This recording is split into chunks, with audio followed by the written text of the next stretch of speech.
Alrighty, ladies and gentlemen, welcome back to more Gran Turismo 3. So, I did a little bit of things off-screen. Off-screen, I completed the British Car Cup. That was more of the same. I just used the race car, or used one of my F1s, the one I have now, the 094H, and I just wrecked everything. Also, off-screen, for the tournaments I have not done, I've completed the final couple races in each of them, because I'm going to be skipping those whenever I do them. This one, I could have theoretically done this one, but I don't know if I need to do this one to win the tournament. Remember that if I tie at the end of a tournament, I lose. So, and 7 is a little awkward for a championship race, so... And winning the, winning that British tournament unlocked the Aston Martin Vanquish, which at this point in the game is completely worthless, but I'm keeping it here because this is an event-exclusive car. So...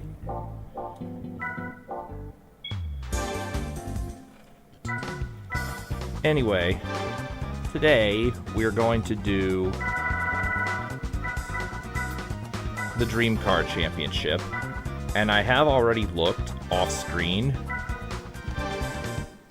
to see what vehicles I can unlock from this, and there's only one car I have interest in. The rest I already have, and that prize is the spin car. Now I'm gonna save my settings here to 094 default. A-U-L-T.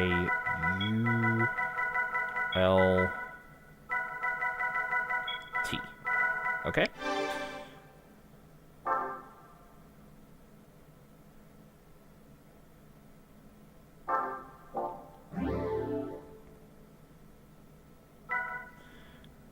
Now, as I learned from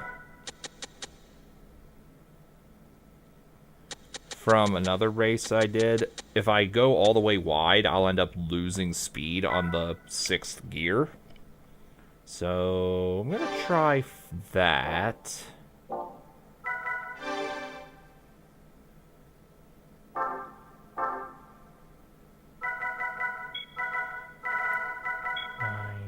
For test C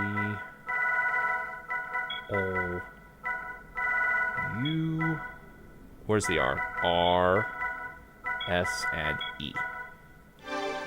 Okay, it's just my test course settings. Although I probably won't be using this for the test course ever again.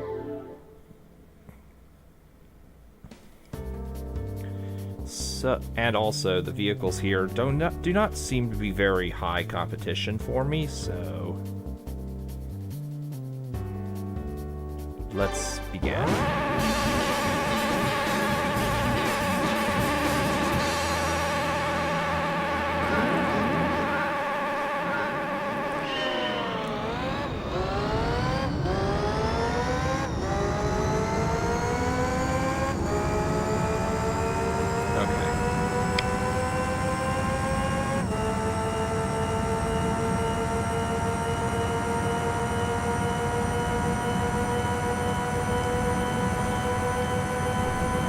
Pretty irritated if I don't get the top speed, if I don't have a better top speed than the AI.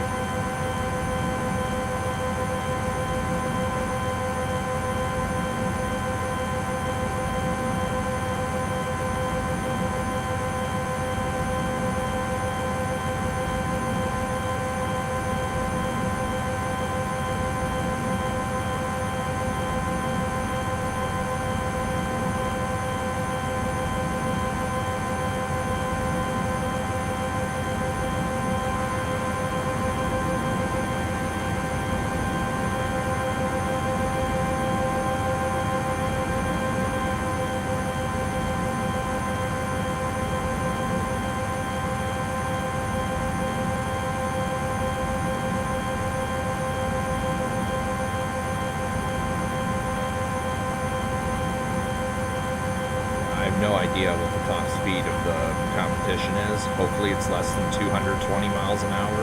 If it is, then I'm in good shape. If it's not, if it's higher than that, then I've automatically lost the first race. And I will restart the tournament if I have to.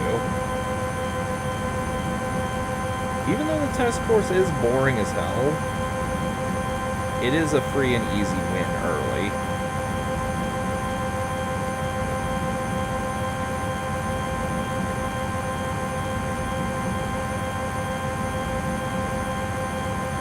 Seconds. 13.8 seconds.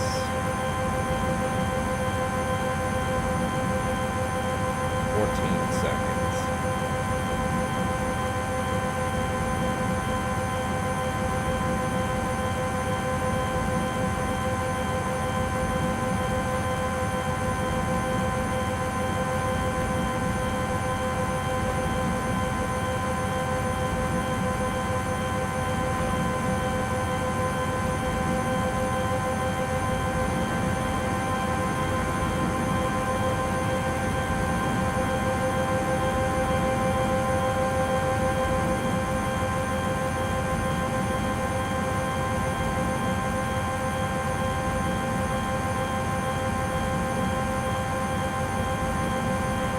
Seconds, okay.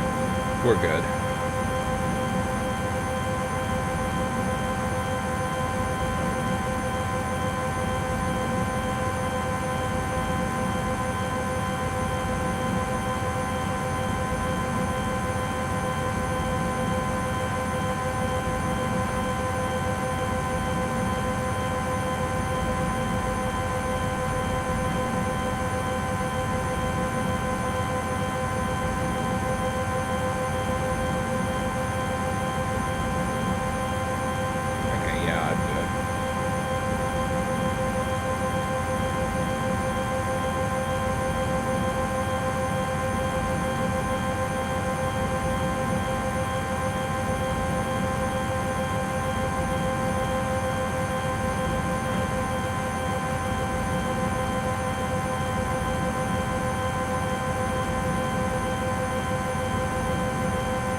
By the way, I did change my oil at the start, or before starting this tournament.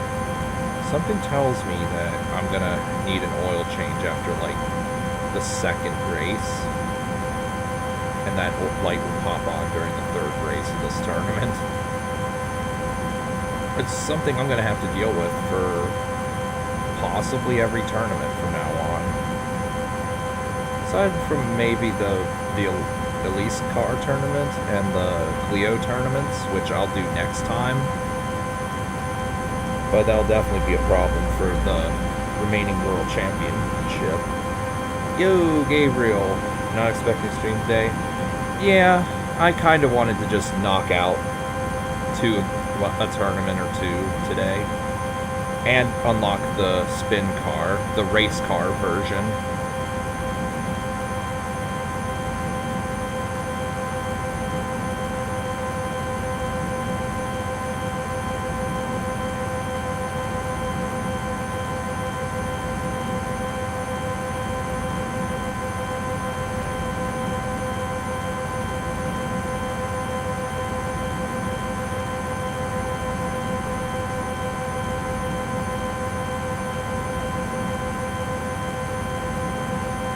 As you can see, you didn't miss much. You just missed the start of the test course.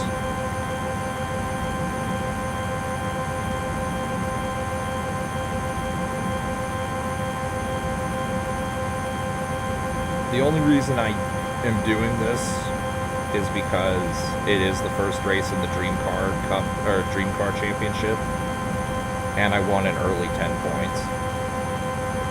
So I'll take boring over difficult.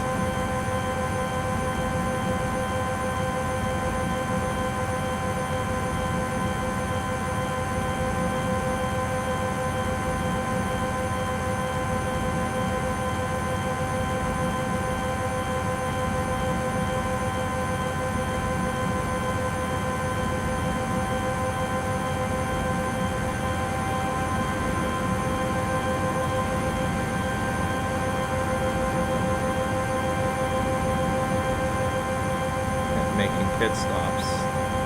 Yeah, I'm not going to be doing that. The AI can do that if they want, but I deem it unnecessary.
here, I'm actually hoping the rest of my tires wear out, so I don't have to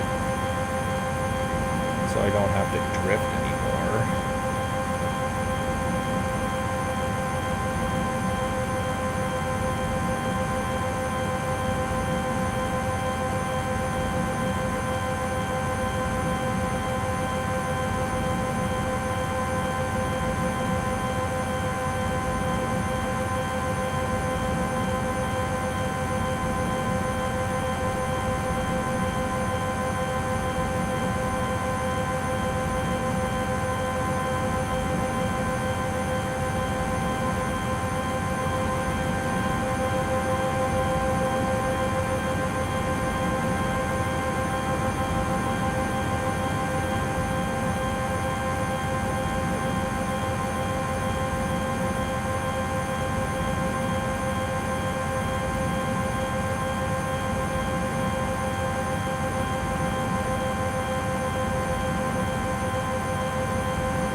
Oh yeah, I'm definitely drifting glass.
Oh, now I'm not drifting at all.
this is about the only race where I would ever accept that being...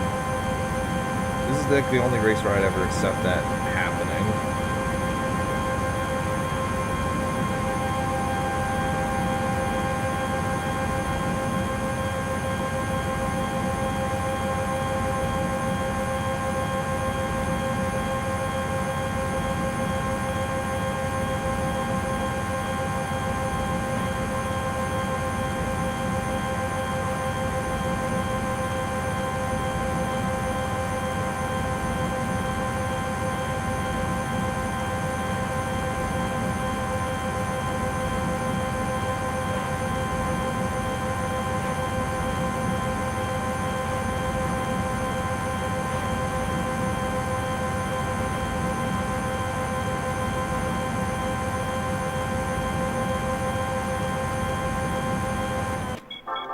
Okay, first race done. $40,000. Continue. ZZ2 is last. That doesn't surprise me too much. But if it finishes second in every other race, I can skip 2 races. So, I'm gonna load the 094 default.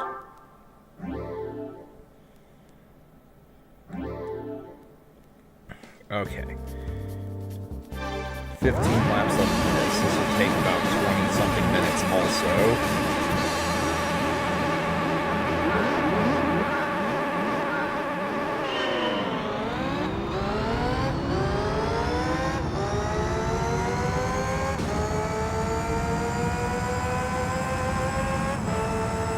Okay. I kind of hope what PS4 games that I have are digital. Star Wars Racer and Final Fantasy X. Those are the only 2 digital games I have for PS4 right now. Actually, let me rephrase that. The Star Wars Bundle Legacy Collection, or whatever it's called. It comes with Star Wars Racer, Republic Commando, and Jedi Outcast 2 and Jedi Outcast and Jedi Academy.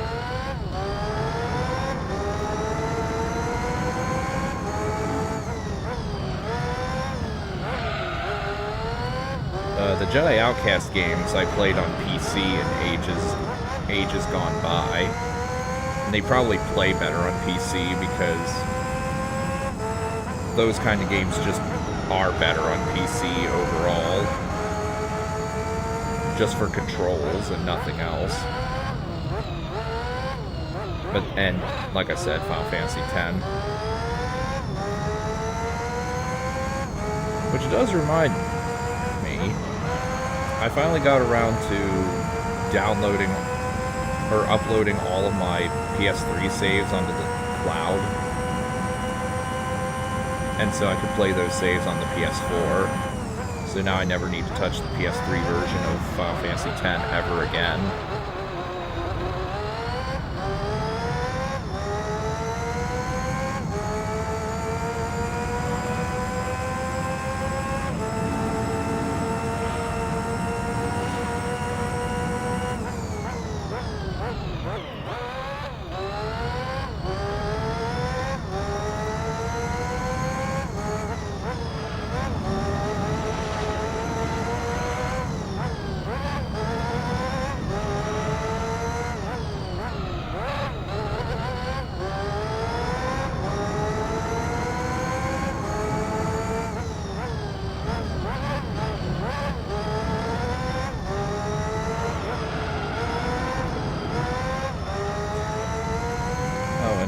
Unrelated topic. I finally did get a copyright claim in the last part of this series. Apparently that song in the credits was from Lenny Kravitz. But so far I've not had to edit it out. By which I mean ask YouTube to mute the audio.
Wait, I just thought of something. I need the ZZ2 to actually lose another race. Because if it finishes... No, wait a minute. My math is off here. Finishes second. 4 times 6 is 21 plus 1. Or 24 plus 1 is 25. Okay. Is it safe to buy a used PS4? As long as you get it from a reputable... As long as you get it from a somewhat reputable buyer, it wouldn't... Like, there wouldn't be anything unsafe about it. Where's the short of the Spyro stream? Oh, Oh, it's in the clip. I would need to actually... If I was to publicize the short, I would have to go in and, I would add a little bit more to the short before I upload it. Yeah, I have the clip of it. I don't know if I'll upload it or not, but I can if... I still can if you would like to see it. I would also include the bit about me being speechless afterwards.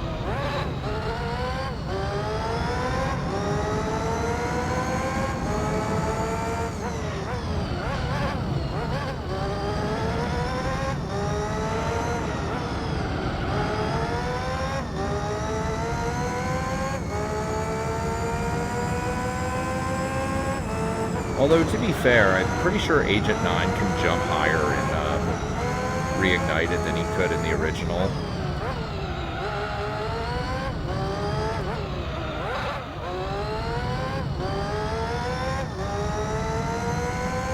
Oh, but to go back to your question about the used PS4, I don't think it would be unsafe.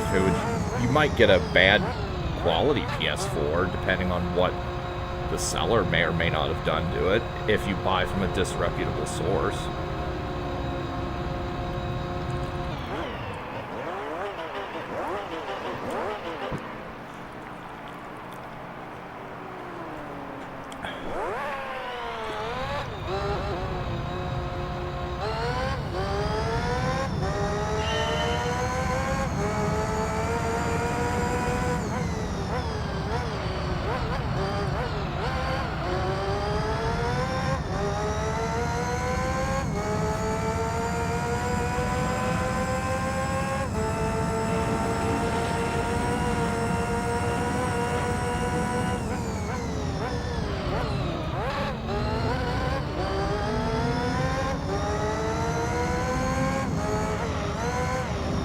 I've not paid attention to what cars I've been passing here.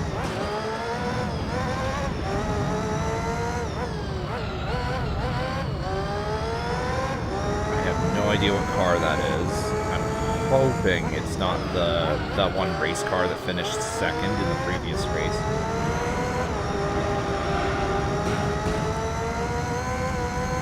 My PS4. I would definitely recommend it at this point, because I mean, you still will probably have to pay a couple $100s for a good quality one, but it's definitely not like it was, let's say, 10 years ago when it first came out. And as you know, there's definitely enough games on the PS4 to warrant buying one. And, which is literally the reason I bought one. Because, you know, I wanted to buy and play RE7, which I haven't done yet, or Resi 8, remakes of 2, 3, and 4, etc.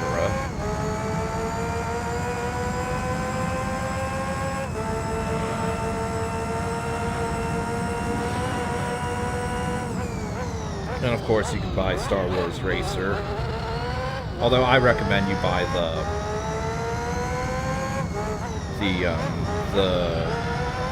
whatever it's called, the bundle pack that it comes in.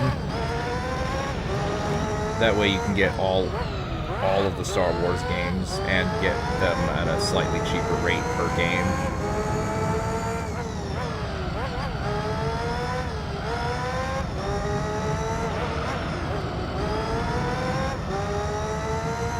I don't entirely recommend getting PlayStation Plus membership, though, because I personally don't subscribe to services like that very often.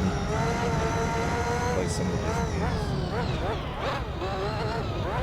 And other ones you saw played on PC, like Witcher 3. Ah, you want to stream something with me? Well, some people apparently are fine with doing the stream from PS4. Like, I was actually talking to someone in during someone else's streams that we both go into. The streamer in question was asking about the streaming from PS4/5. Someone else said that they had no real problem streaming directly from PlayStation, but I told them that in my experience it's awful. And basically just for people who don't have a capture card. I mean, you've witnessed firsthand how rough it's been when I try doing it half the time.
Played Elden Ring. I think Elden Ring and Horizon are good games.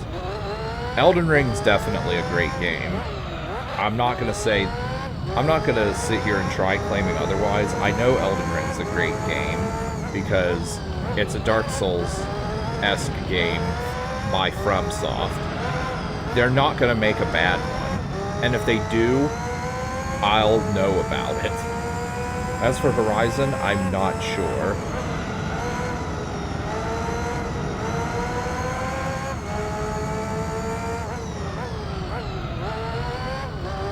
Not sure I know what Horizon is, other than Forza Horizon. But I've not played that, no. Actually, hang on a second here.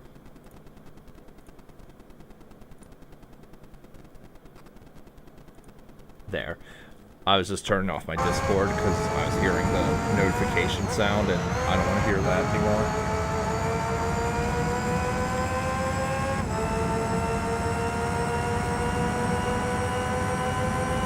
Oh, hang on a second. Let me move my... There. I was moving my, my prize car unlockables list over so I could see drop frames if I have any. Also, I just sabotaged the ZZ2 from being able to win. Although, with how far behind he is compared to everyone else, he wasn't gonna finish anywhere beyond 6th anyway. Gran Turismo games from PS4 are good. Yes. Aside from GT5 Prologue, apparently that one is just not good. And again, I may have heard that GT5 is not good in general.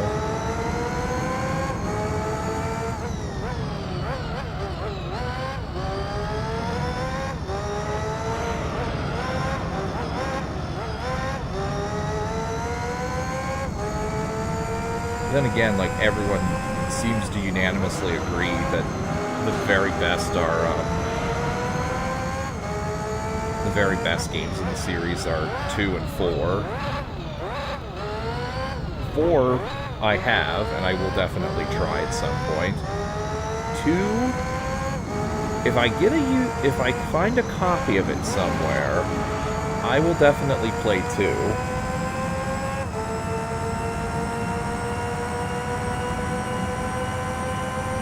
I don't know about 7, though. 7, I have absolutely no idea.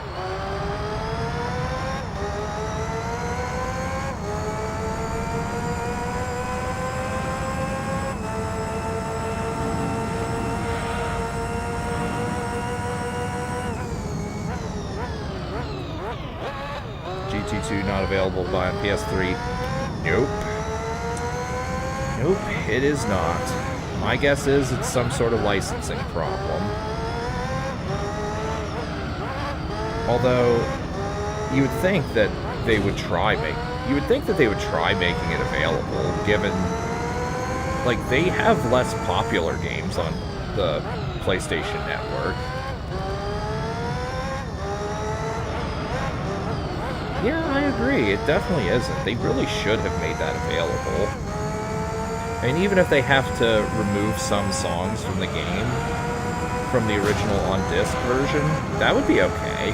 Because, like, I understand copyright holders may not license shit for music. You know, that's perfectly acceptable. But to not have the game, which you'd think they would...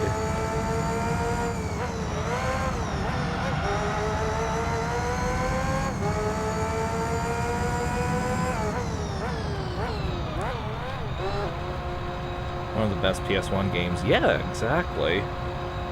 Well, I play it on PS2. If I were to get the game, I would get it on PS3. Because, one, Lord knows if the PS2 will actually run PS1 games. It's supposed to be backwards compatible, but as I learned from Resident Evil 2 back in the day on disc, sometimes it will not register as a game properly. You cannot play Claire's scenario on PS2. A problem to buy PS1 disc on PS2? No, I think you're misunderstanding how that works. Like, game devs usually do not make PS1 games that work on PS2 specifically. Unless it's just a different version of the game. But, as I was saying, I couldn't play Claire's scenario in OGRE2 on disc on my PS2. I can on PS3. That was before I realized the disc is so fucked that I couldn't do it anyway. Discs will ruin the PS2. Well, that's a load of shit. Whoever told you that was lying. Maybe in like newer models or third-party PS2s or something, but in my original PS2, which I got for Christmas in 2002, I have played plenty of games on PS1. I've played plenty PS1 games on the PS2, and the only thing that's wrong with the PS2 at the moment is that the clock is fucked, although that has nothing to do with the disc. That's just the internal battery being dead. And sometimes the memory card likes to be a little finicky, but I think that's just due to age.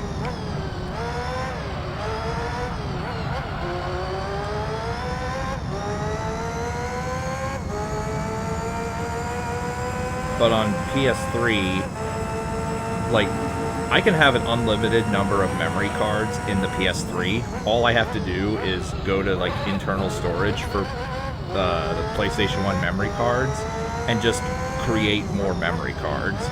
I don't have to purchase anymore. I don't have to look for memory cards physically. I can just create one within the hard drive.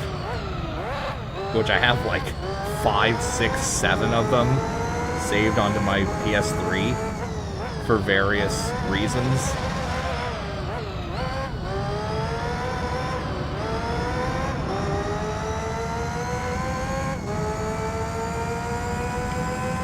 So yeah. And also, PlayStation 1 memory cards do not exactly hold much space. Like, they're only like 2 megabytes tops. They're tiny. They hold no information. I have my PS2. Yep, I have had this PS2 since 2002. December 2002, so that is, what? 22 plus years? Imagine an Xbox 360 lasting 22 years. That's fucking laughable.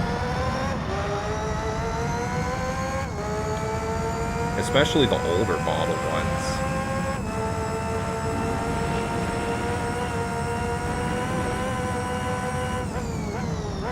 Although, to be fair, it's not like I play the PS2, like, ultra frequently. I mean, I do play it a lot.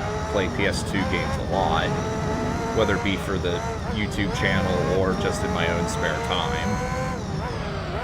But still, skip how many races in this championship? I will try and skip. I'm gonna see if I could skip the final 2. Although that will really depend on how many points the rest of the racers have.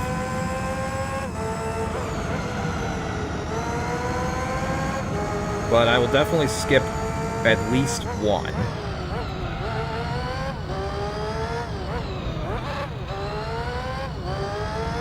PS2 I finished most times. Simpsons Hit and Run. Because there was a long period of time when I first got the game that I would play the game every single day religiously. And I would do the game with different vehicles. Not like all missions with one vehicle, but like I would upgrade vehicles and so forth. So yeah, God of War and 1, 2, and RE4. Yeah, I've beaten RE4 a fair number of times on the PS2 as well. God of War 1 and 2 I've only beaten a couple times though. Although, to be fair, those games are a lot longer than Simpsons Hit and Run. Unless you speed run. And even then, RE4 is still longer. Simpsons Hit and Run game is long. If you skip all the dialogue and stuff, you can beat the game on PS2 in, well, any percent. You can do that in anywhere between less than 2 hours and 2 hours and 20 minutes or so.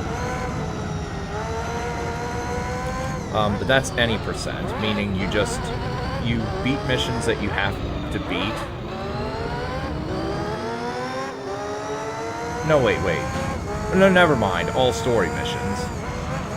No, it's all story missions, where you do every single story mission. 100% is how many hours?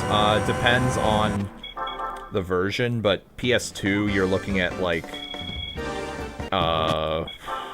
shit, I don't even know.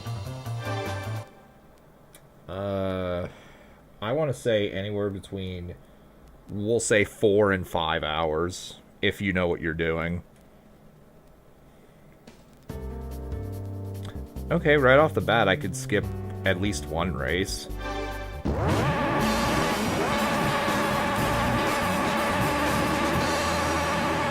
Although, if you want to speedrun the game on console, you buy the Xbox version of the game, because the Xbox version runs so much faster than the PS2 and GameCube versions.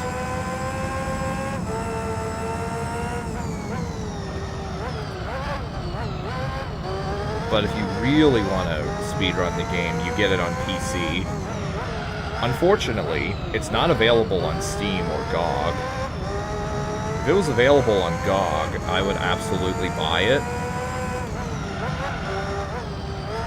Because you can play the PC version with mods, you can do the mods that remove the load times completely, make the game run faster, etc.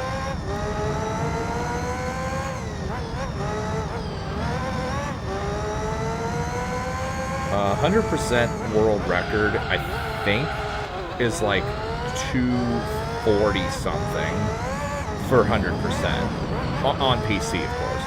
PS4 version is the Slim or Pro. It's probably the Slim version. I don't know the difference between the two, but I'm going to assume it's the Slim version.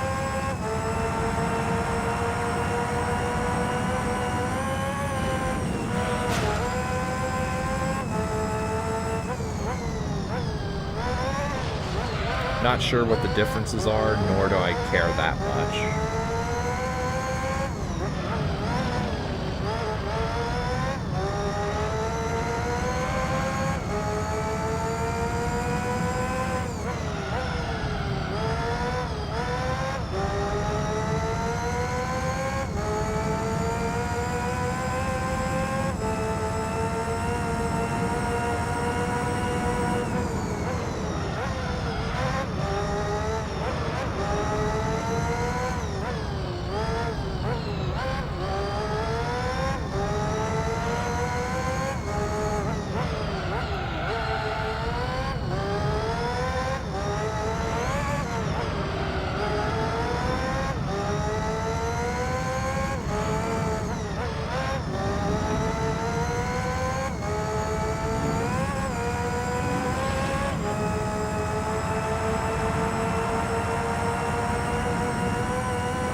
I still have.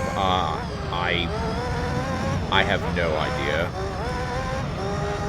Some of them I don't have anymore, either because I lost them or because they're somewhere else.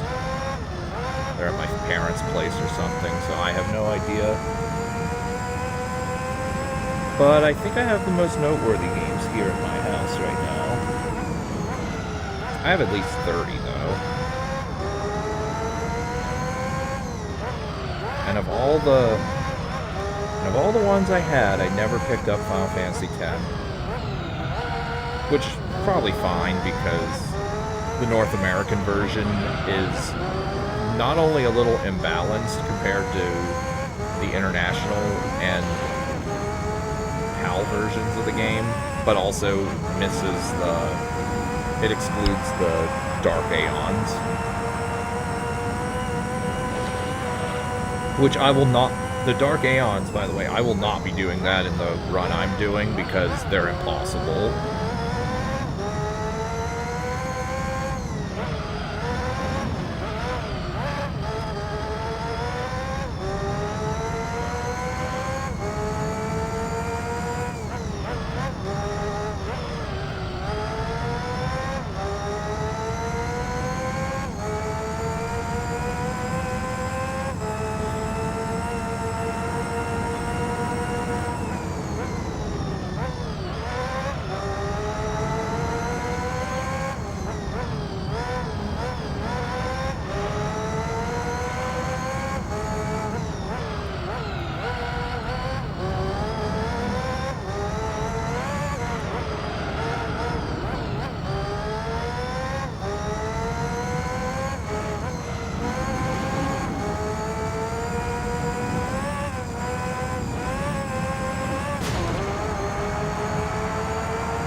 Spider-Man 3? Yes, I have, actually, on the Xbox 360.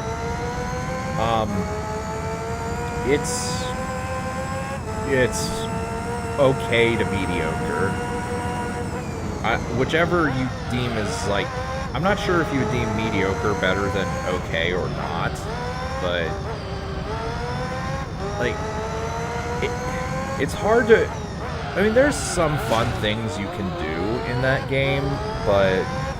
It's hard to say that I like that game and it's a favorite of mine when I've played Spider-Man 2 on PS2. Well, I should say console. The PC version is completely different of Spider-Man 2, and the PC version is utter dog shit. But anyway, yeah, it's hard for me to enjoy Spider-Man 3 game when I played Spider-Man 2.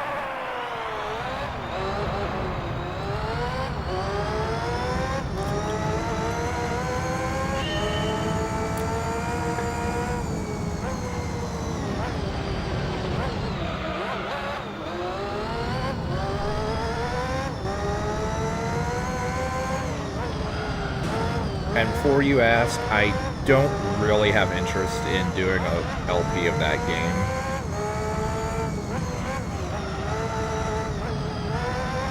I can, if you'd like, send you a link to a better stream series of someone else playing it, and his would be better than mine.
to at least play that good or need better things like CPU and etc.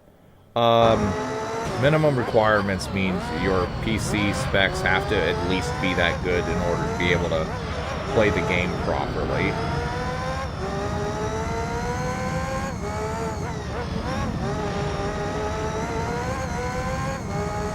Like, if you just get some random laptop from Walmart somewhere, like, let's say, well, wherever, then you might not be able to.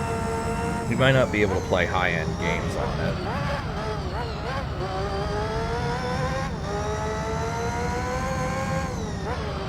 Like, I have no idea what the requirements are for Witcher 3. For example, which you mentioned earlier.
Games, PC. Don't like to buy PC version of some games.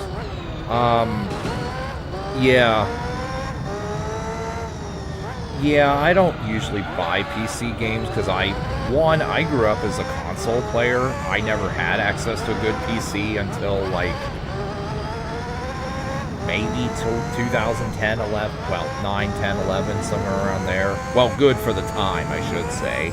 Nowadays, what was good then is considered a potato. And as I'm sure you know, like modern operating systems do not play old games very well.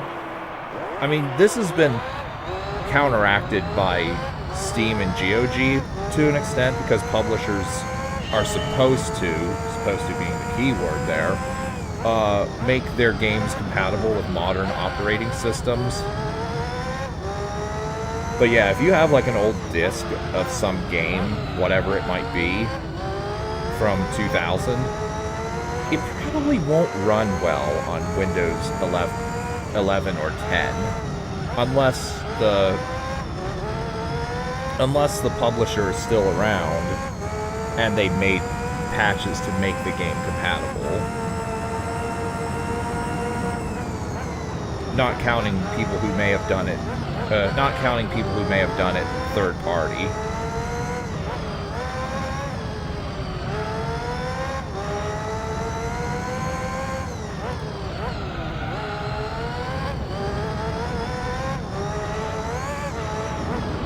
But with console, I don't have to worry about that.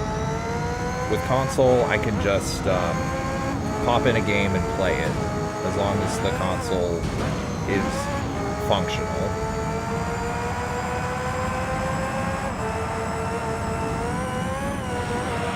Also, I'm not sure how well I'd be able to do a racing game on keyboard. Although with that said, a good bit of the Star Wars racer community use keyboard. Well, I shouldn't say a good bit, but there are some really insanely good players who play on keyboard.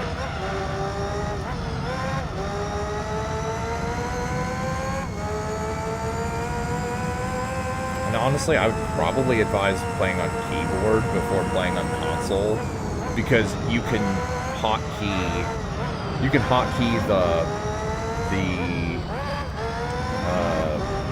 the angle down button, which is the one you use to charge the boost. You can bind that to an otherwise worthless hotkey, and allow you to, and you can do some tighter boosts way easier on keyboard, or just PC in general, than you could on console.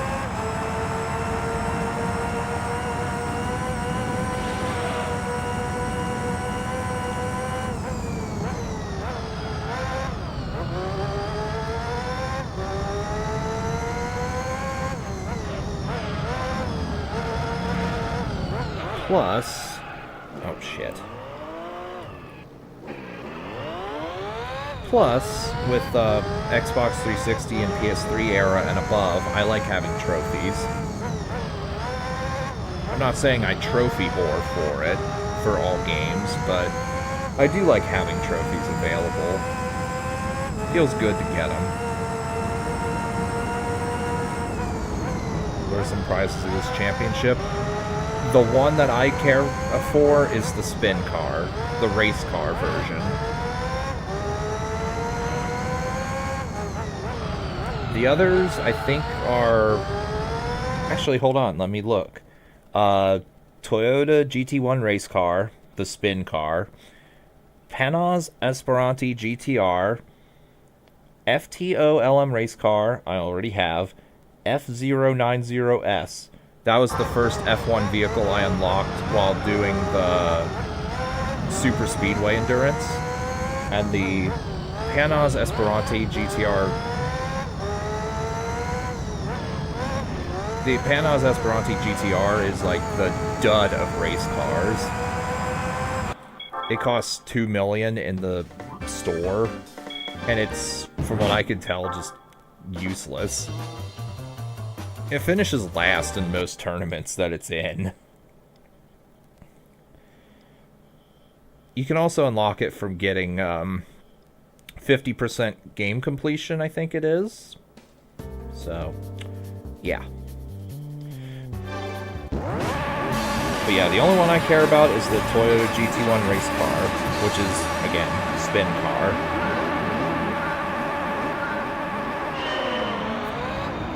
Also, I'm predicting the change oil light will pop on either in this race or the next one.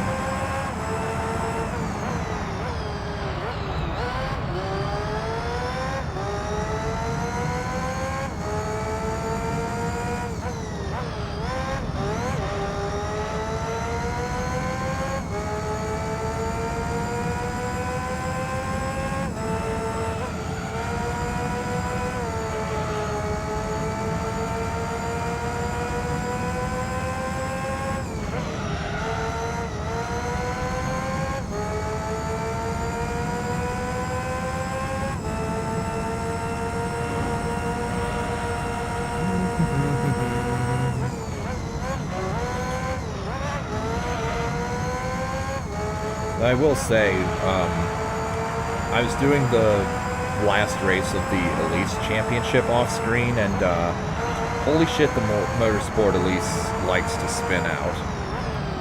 And this is with traction controls on. So I think we may have to name the Motorsport Elise the spin car now. Like, I'll show that off when I'm done with the tournament. By which I mean I'll do that tournament next, I guess. GT2, you need to have a gold on all licenses to win that car.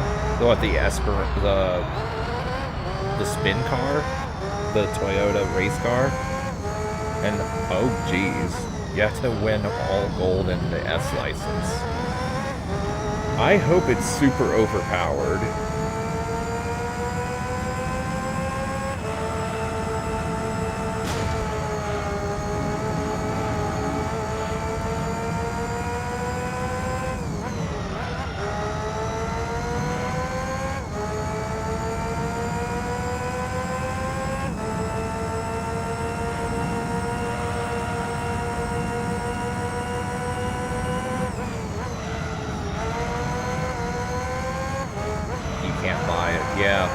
I kind of figured as much.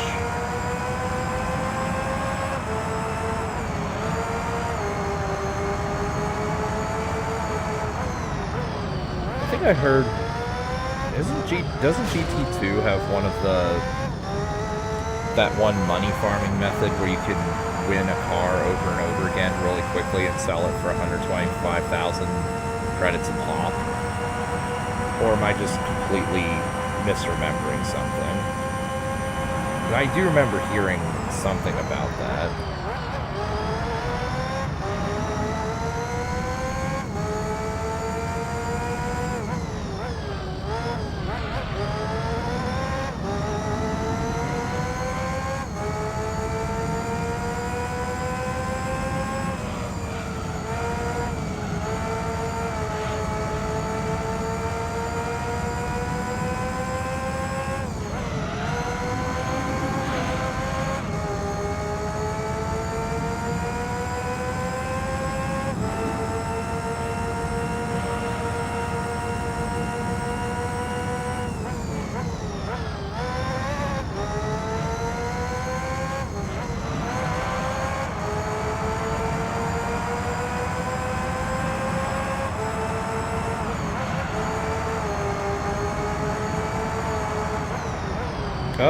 Up.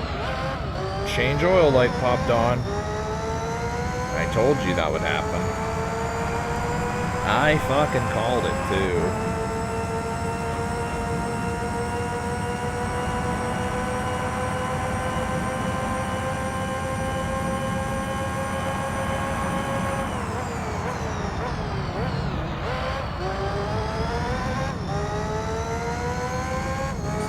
$500K, Jesus Christ. Okay, well, I guess once you can unlock that farming method, money no longer becomes a problem, huh? Holy shit. That's way more broken than this game.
That's the ZZ2.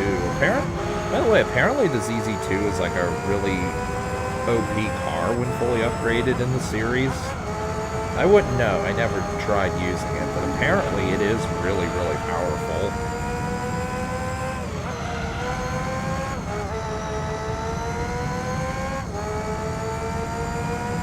But I do like in this tournament, it starts in first.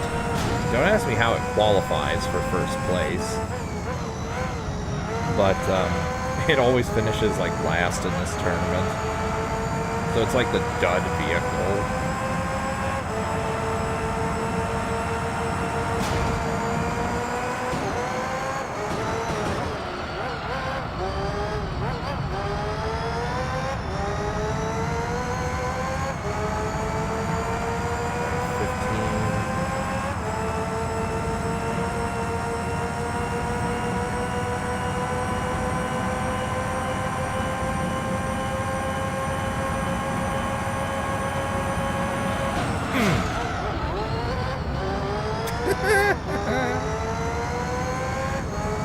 Being a bully.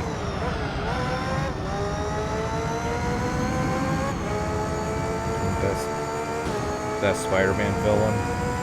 What villain deserves to appear in a new movie? That's a good question, actually. I do like I do like Venom as the villain. Venom slash Carnage. Although I think it might partly be because of the N64 slash PlayStation 1 Spider-Man game. Unfortunately, that game's not available on PlayStation Network. That is very irritating. Like, I specifically looked for that game too on PlayStation Network before I did the stream of the N64 version, so I could play that one instead. But alas, it's not there. Though apparently the frame rate of that version is awful, and the Dreamcast version has much better frame rate.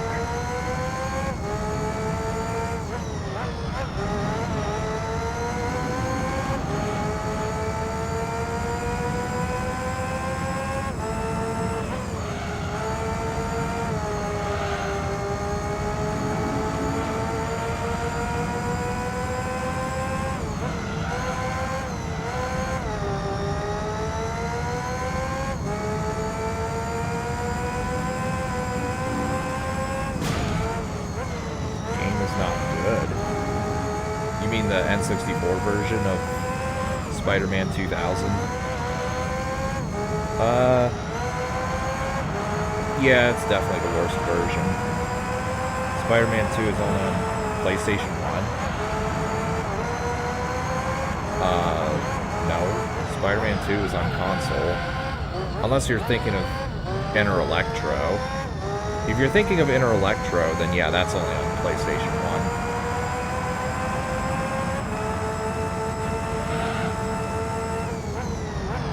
No, it's not available on PlayStation Store. The only thing I can think of is licensing issues. Yeah, Inner Electro is only on PlayStation 1.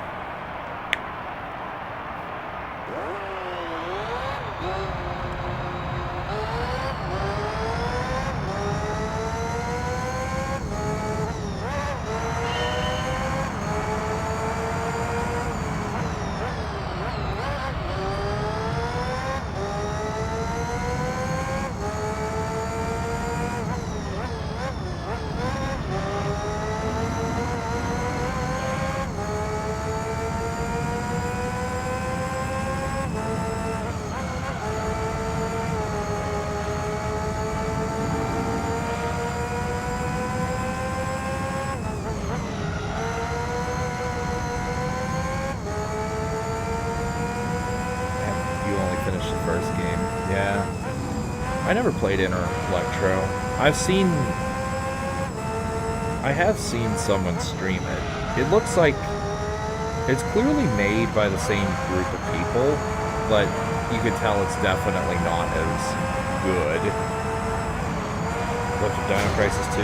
Yeah, Dino Crisis 2 is available on the PlayStation Store. Unless they took it down, but as far as I'm aware, yeah, that's available on the store. Medieval's available on the store. Toy Story 2 is available on the store.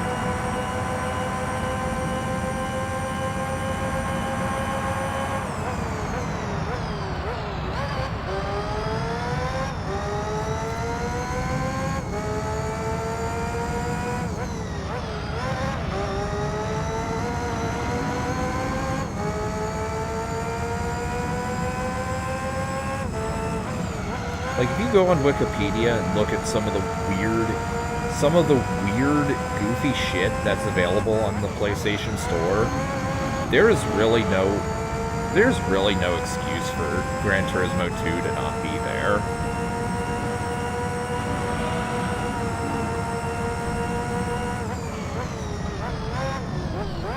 Ditto to Spider-Man. No, the Hedgehog Man choose. Oh shit, I forgot to actually check that if he chose OG or remastered Spyro and Crash. He's gonna play the originals first and then play the remasters. But as for which one, I forgot all about that actually. I'll need to check that on after I'm done here and vote for that.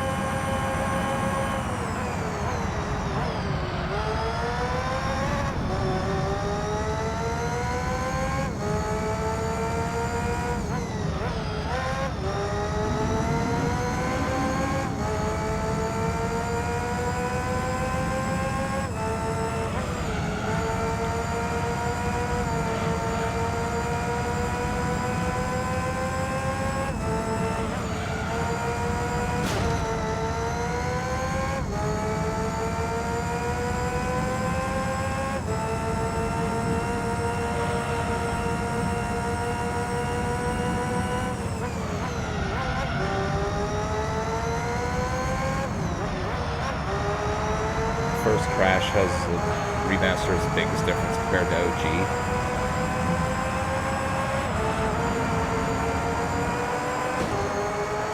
I could definitely... I think those games are available on PlayStation Store too.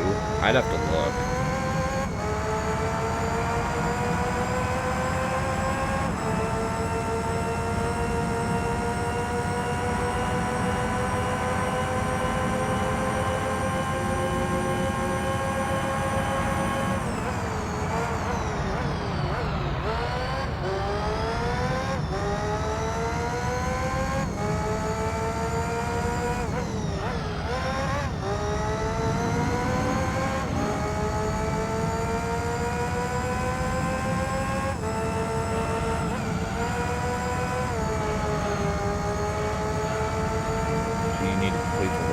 Without dying and destroying all boxes.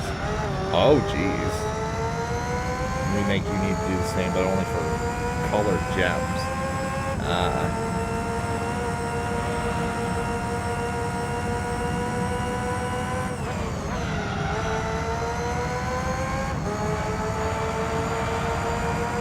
I've seen my wife play a little bit of remaster.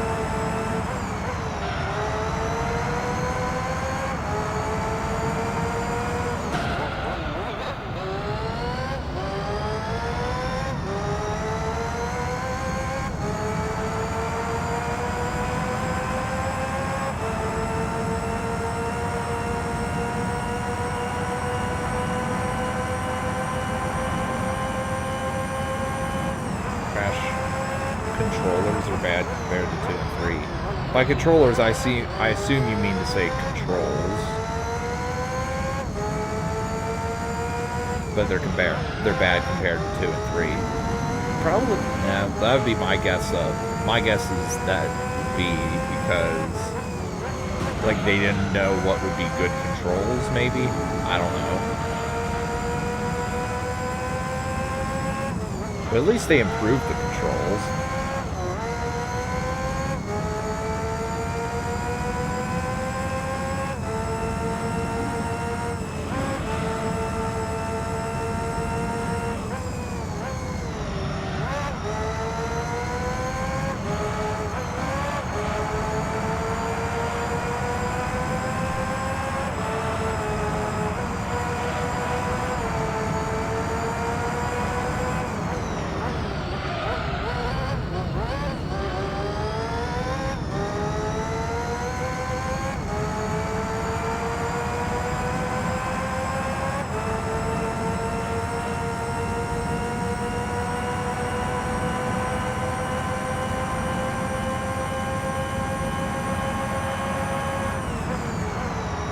Thinking at this rate, unless I did my math wrong, I think I only need to do one more race after this, and then I could skip the remaining 2.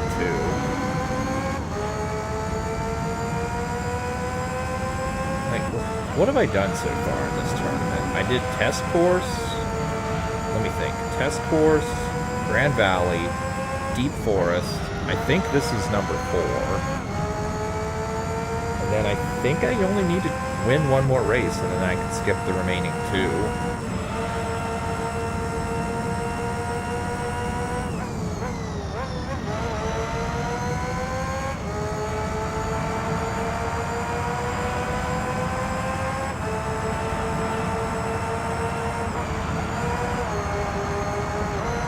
PS1 game that controlled Bugs Bunny? No. No, I never played a game like that.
Okay.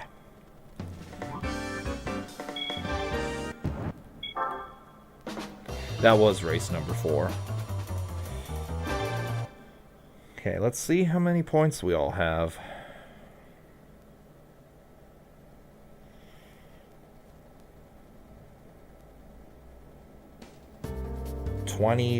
Yeah. All I need to do is win this last race, and then I can skip the remaining 2. Because if the RX-7 finishes second, he'll have 26 points. If I skip the remaining 2 and he wins, he'll have 46 points. I'll have 50 after this victory. So yeah, I could skip the final 2 races. But I do need to save. I do need to save before finishing the tournament, because I am going to save scum for the spin car. If I had saved states, i.e. if I was playing on an emulator, I would just pop a save state.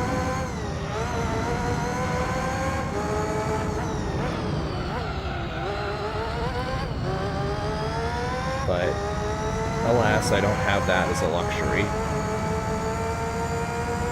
But that's okay.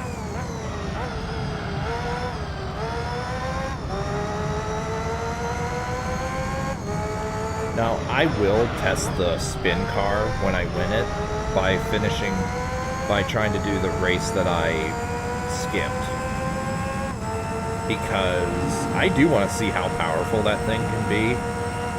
Apparently, it's one of the best vehicles in the game.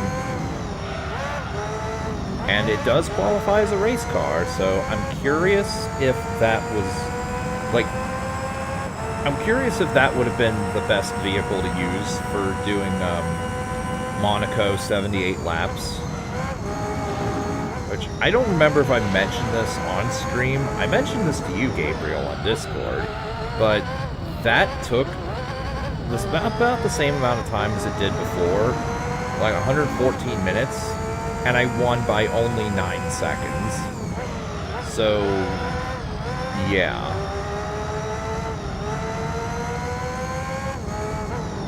Crystal streams will be soon.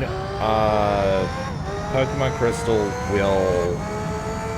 It's not anything I'm going to be doing in the recent future. That's going to be a little bit down the road. But it will happen. I'd say it will happen probably closer to the end of the year. Oh, I did mention that on stream? Okay. Oh, and I had to use this specific race car. I could not use the 686, which I normally use.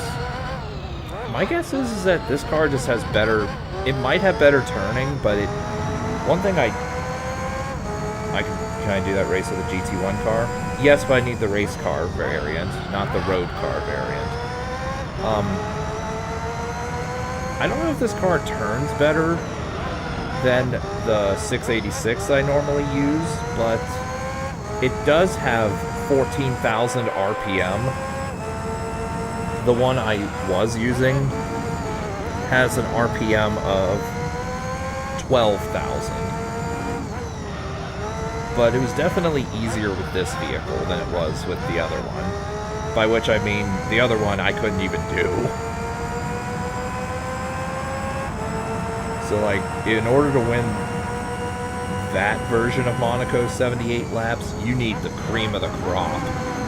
You need the best of the best in order to win that race. Anything less and you're just gonna suffer and die.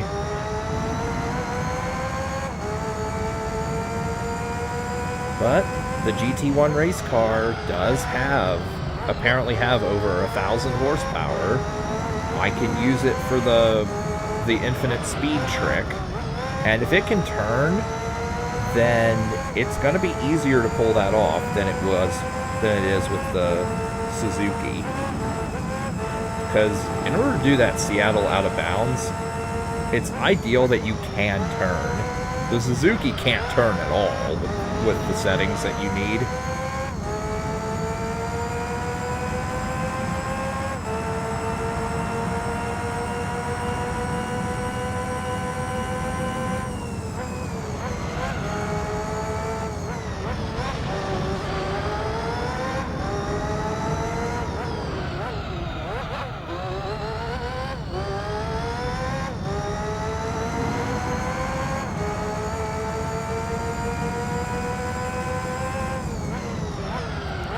And it will be more ideal if I can buy different tires for the GT1 race car, because I would buy the higher durability tires. Because if I can buy higher durability tires and still do well in the race, that means I don't need to make as many pit stops. And that will cost the AI time.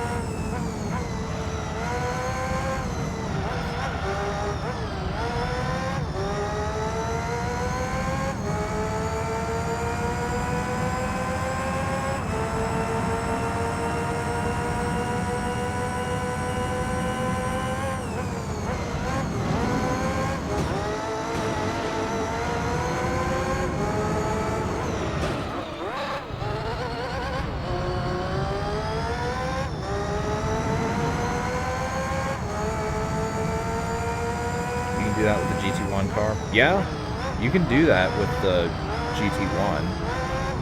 You can do it with that, the 787, and the Suzuki. I think those are the only 3 vehicles you can do the infinite speed glitch with.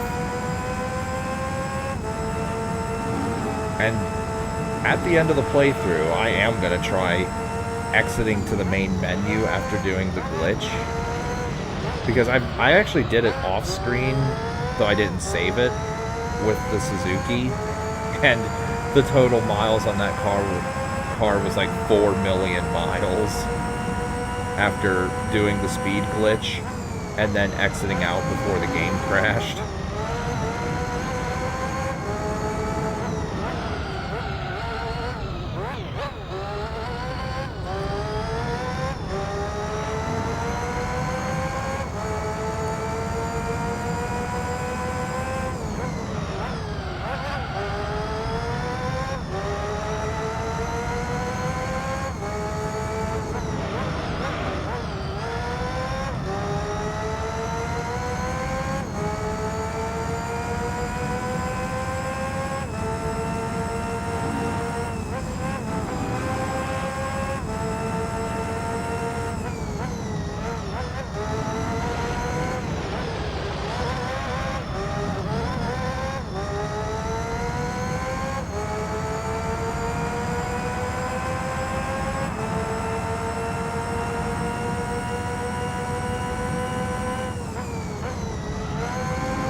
Actually, I should probably do a quick test of the GT1 car in the F1 races, so I could see its true performance against those.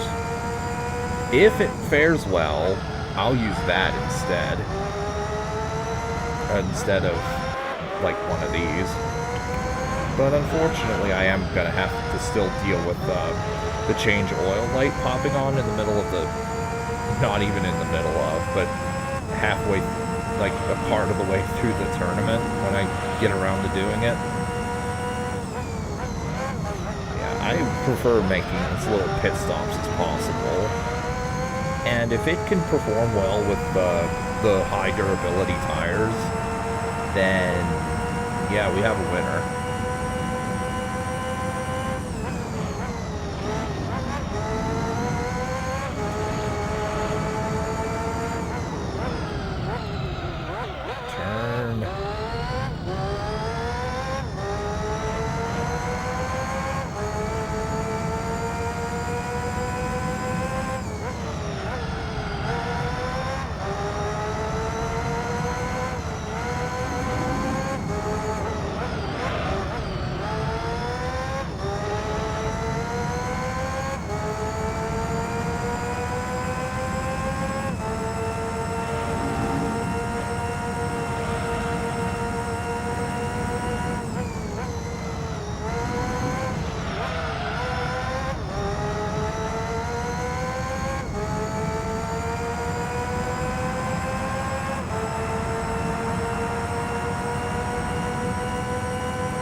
and this tournament is won.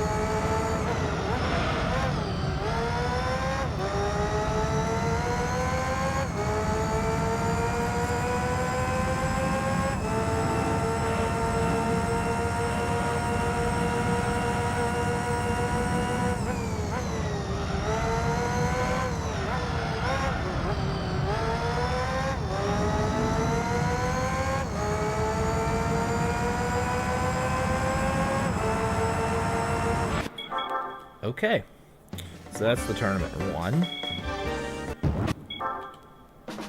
I'm gonna pop a save.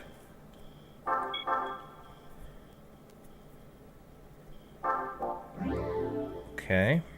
I don't even know what the next race is. I think it's actually I think it's Route 11, actually. Now that I think about it. I think I saw it as Route 11 reversed. Or 2.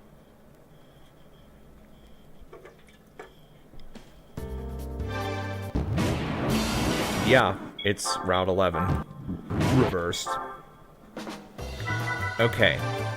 Save the game. If I don't win the spin car, I reset. And allegedly the ZZ2 won. Yeah, bullshit. The way the game calculates who wins is whenever you exit a race, that whoever is at first place when you hit exit race, whoever starts, whatever position they're in, that's where they'll finish the race.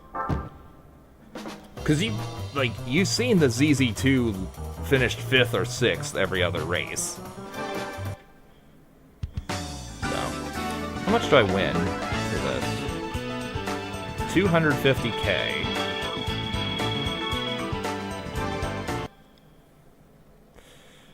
So, alright, what do we got here?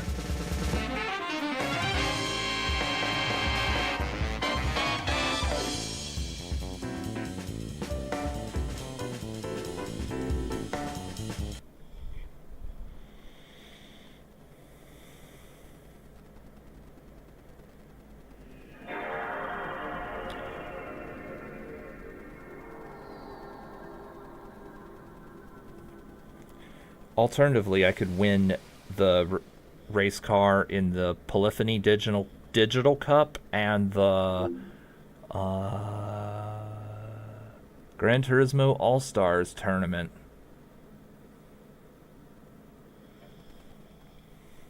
So yeah, those are the 3 tournaments you can win the car at. Actually, let's see endurance. Can you win that in the endurance races?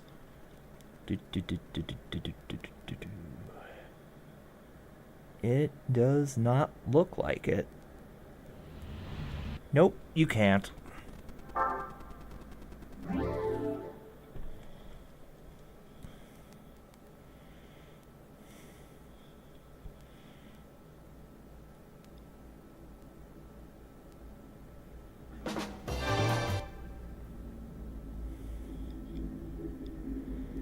I wish I could save, like, after this race. But you can't.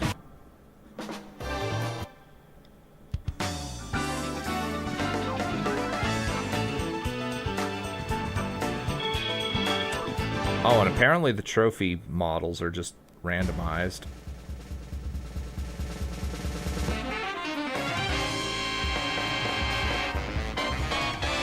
Fuck you. No. That is not the vehicle I'm accepting.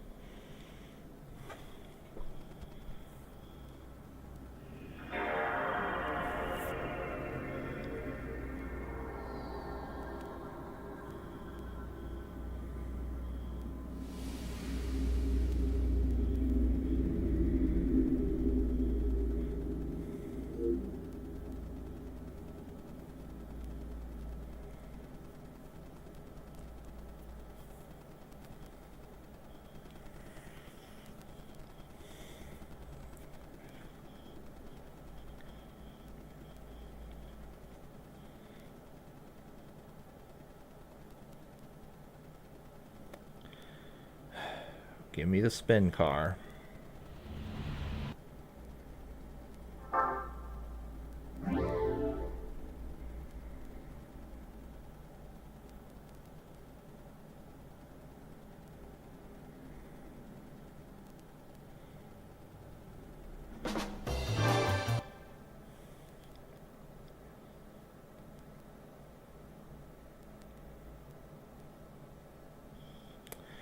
Come on. Give me this. Give me the race car I'm looking for.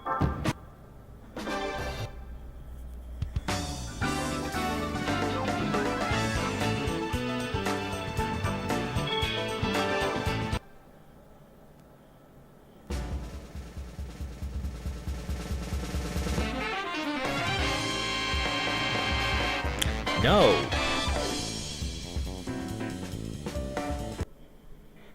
How many cars does it have? It has the better part of 200.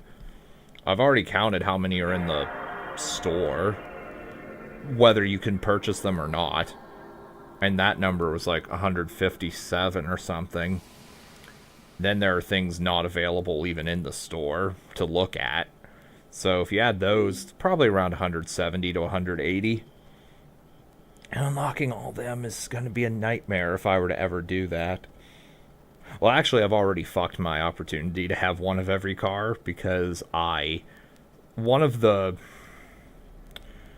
unlockables is only available through the rally races, which are one-time unlocks, and I sold the car. So, oh well, it's not a big deal, really.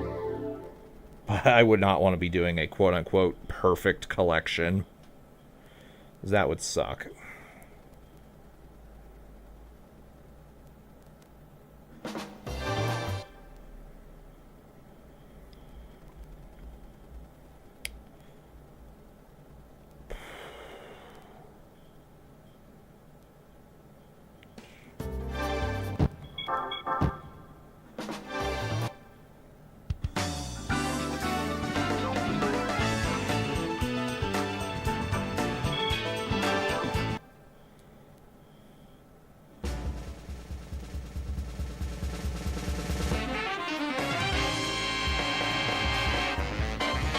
There she is. There she is.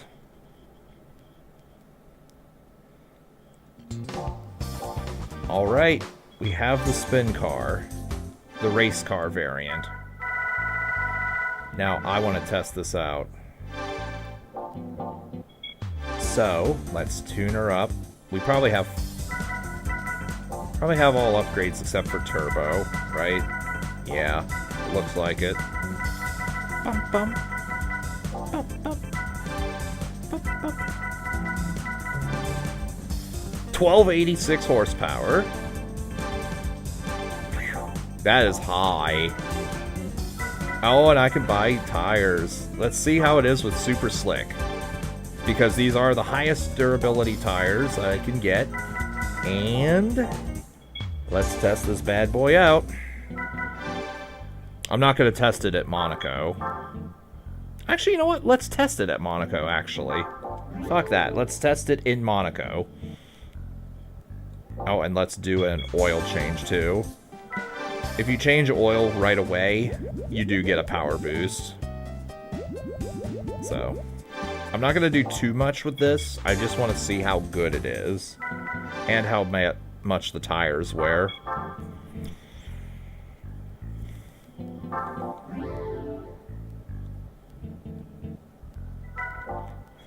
The irony of me... the irony of me testing this on Monaco. With how fucking bad I struggled doing the last S license rank, the S license test, on this very track with this very race car.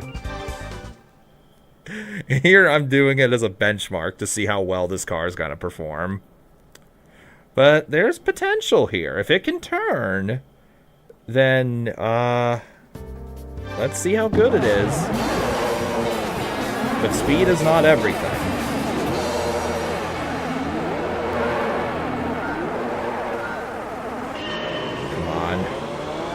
bit of a slow start, but it's okay.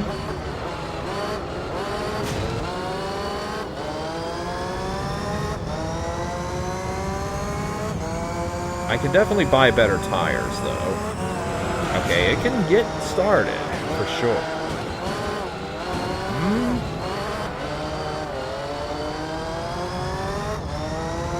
These are with very poor performing tires, by the way, so it's not...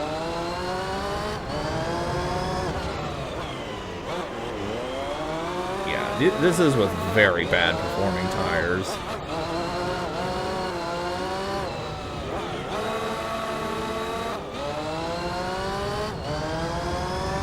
Okay, yeah. Definitely not with these tires. But I will give it another chance, though. I will get some better performing tires. Let's see if this is usable with medium slick.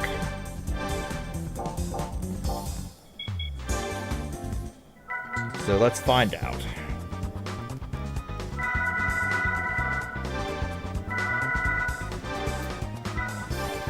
I do not know if this is going to be good or not, but I will give it a shot.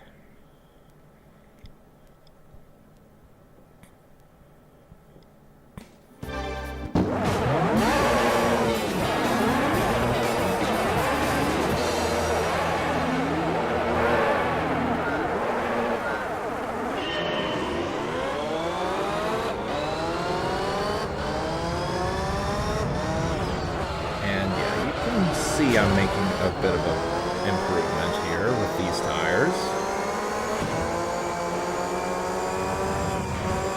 Whoa! Holy shit. Come on, come on, come on, come on.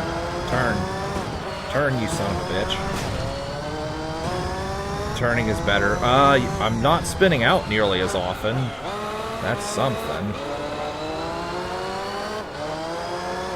Or do you mean with the tires?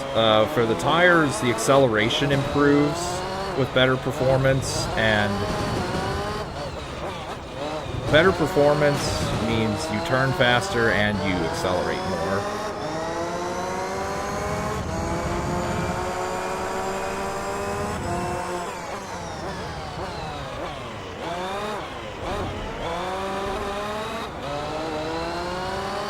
Oh, Jesus. It looks like this car is not going to perform well in this tournament. Unless it's just this race, because this race is really hard. Oh, fuck. Okay, I'm going to try one last set of tires. Oh, compared to S8. Oh, yes. Oh, God, yes.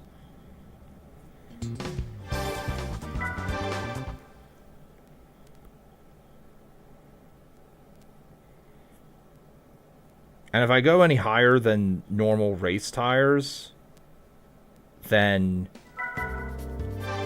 like, my tires are going to wear out way too quickly. Whoops, wrong thing. Change parts. Okay, let's check this out.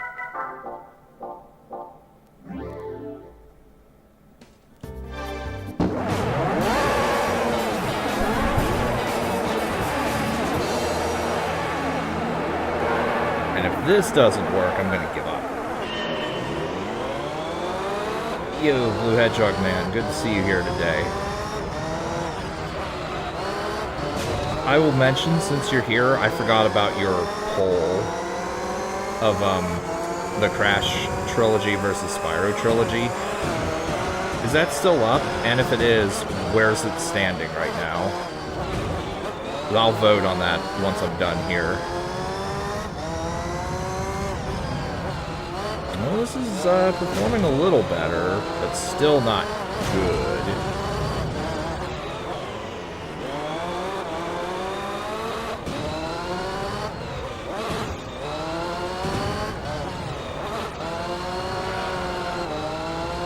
On go. Oh, I know you said you weren't doing the remasters.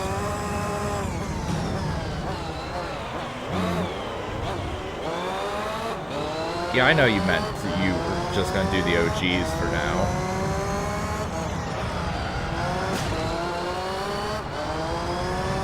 this car does not seem to turn fast enough for this. Alright, well, so much for that. I was really hoping this would be like a GOAT vehicle, but I don't think it will be. Oh well, it is what it is. I will do the Motorsport Elise tournament now, because I really don't want to even bother with this car anymore. I don't want to look at it. I don't want to think about it.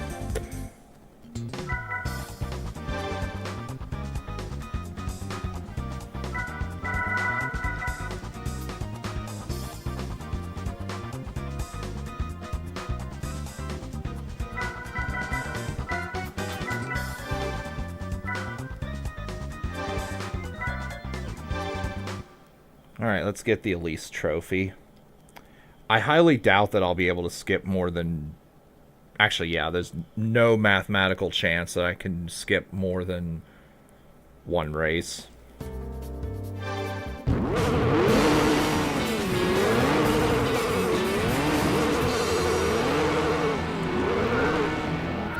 So yeah, no matter what I do, the Formula 1 championship is gonna be hard.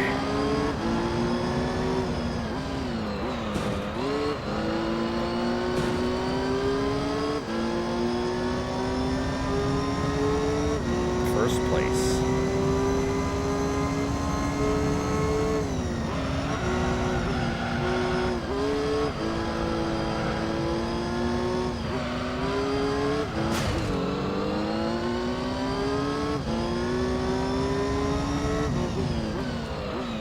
Come on, turn.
I think the only thing I could win from here is... Yeah. The only thing I could win from here is an Elise 190, which, that car is no good at this point in the game.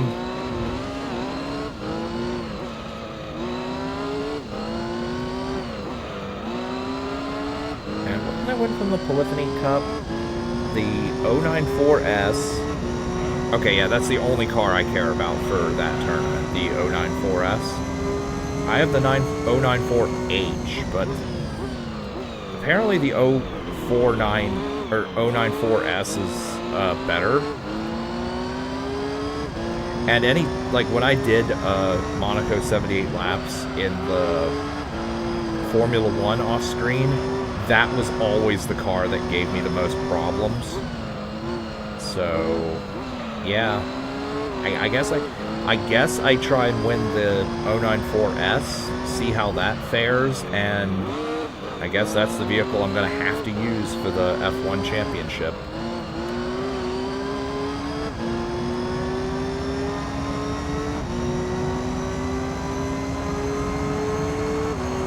Now, if someone's watching this VOD back, like once this is archived, like, if you can do that with a spin car, and there's like specific settings that make the car really, really good and like the best car for the Formula One tournament, I would be interested in knowing what that is in the comments.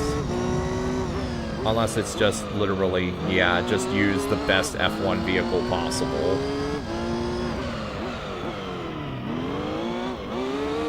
But I have a feeling the Formula One tournament is literally just made to be the hardest tournament because, like, the graphic literally does say, for those who have conquered all of GT.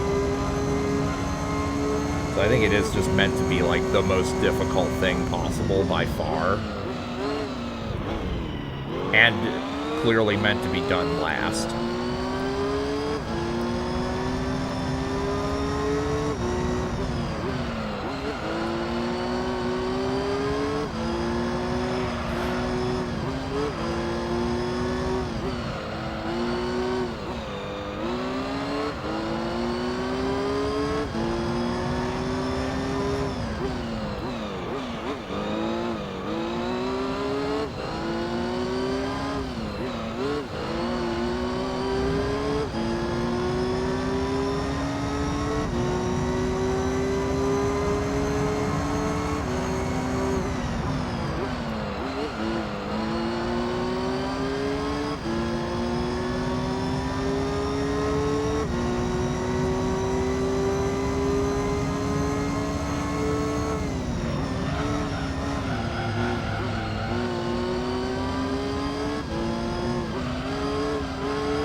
Yeah, I would say.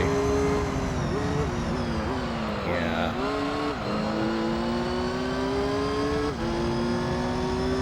Hopefully it's nothing too serious.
once I'm done with this, I'll definitely need to focus more on doing. By doing, I mean continuing / finishing the Flame Knives, and more importantly, Campaign Reconquered, because that shit's been around in my to-do list for way too long, especially Reconquered. Oh, see, I spun out there for no apparent reason. Let's keep a running tally of how many times something like that happens with this car, with quote-unquote full controls. So we're at 1 right now in the tournament.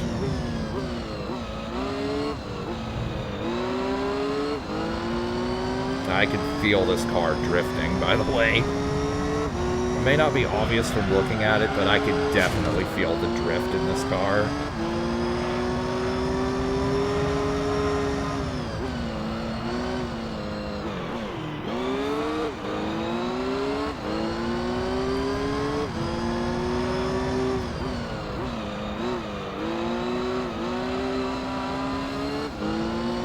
I can feel it wanting to spin out really bad, but I'm not letting it, damn it.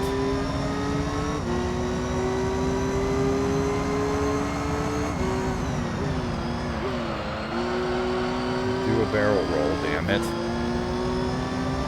Saints Row 4. God. You weren't actually here, Blue Hedgehog Man, when I talked about that. When I streamed Gran Turismo the last time. I think it was.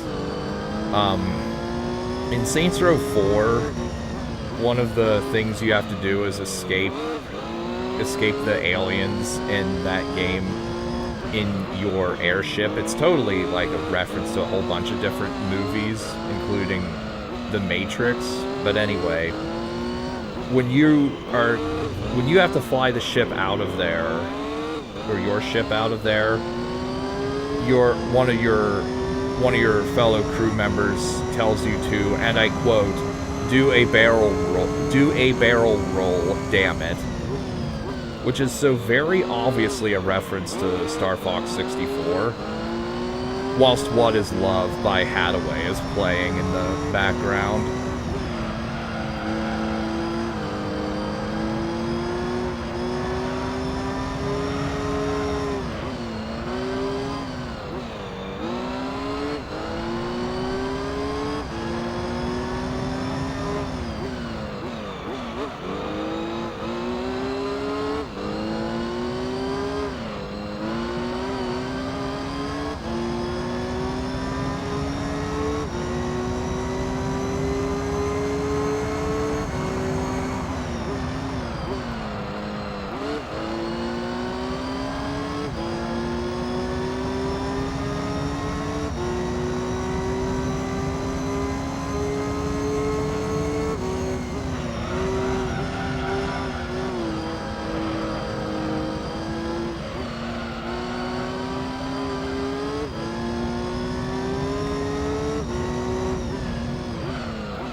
run out there again.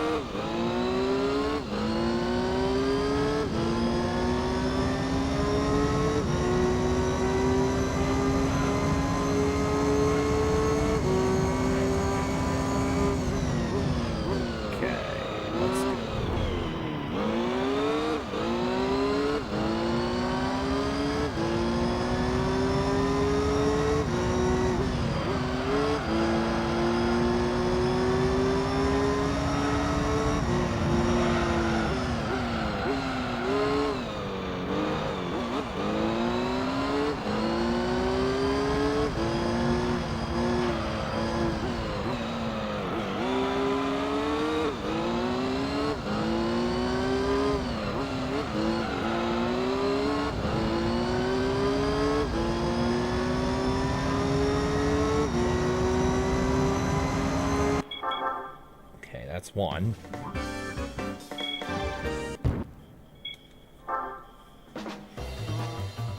Yeah, let's just do it. Oh, I actually looked at the stats for the Elise 190 fully upgraded, and it sucks compared to the Motorsport Elise, so it's not at all worth using.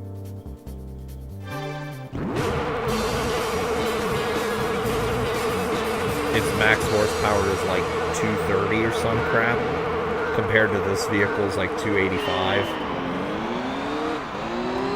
And its turning is not really any better either. So yeah, that car sucks. How it somehow qualified in first place, I wouldn't have the slightest effing idea.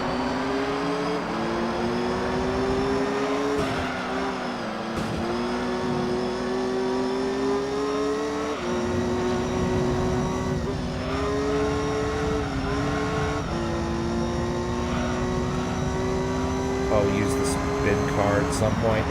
Yeah, to do the out of bounds glitch.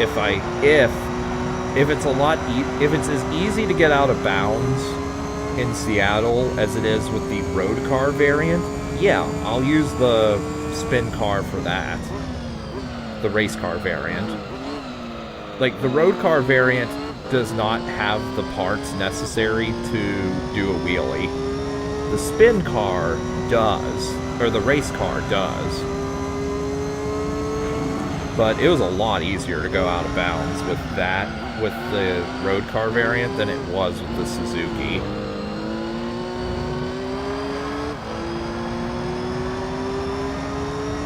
At least in preliminary tests.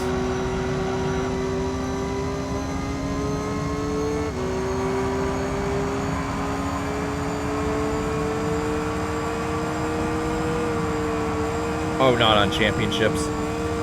No, I don't really see it being useful for championships, unfortunately.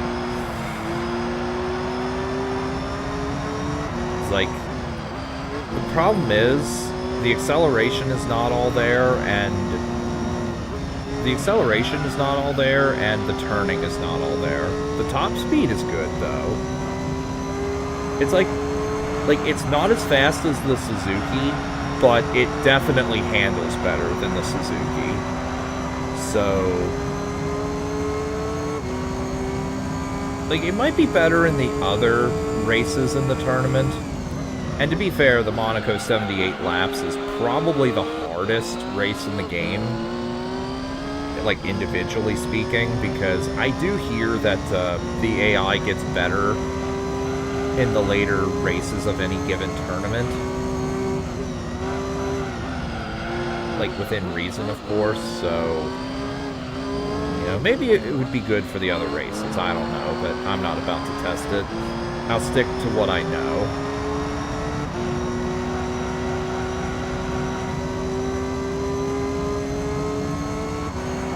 Which is unfortunate, because I really was expecting that to actually, like, pulverize the competition, but alas, it doesn't. Also, yikes, okay, not cool. We're not counting this as a spin out because I did go into the sand, and sand definitely makes you spin out.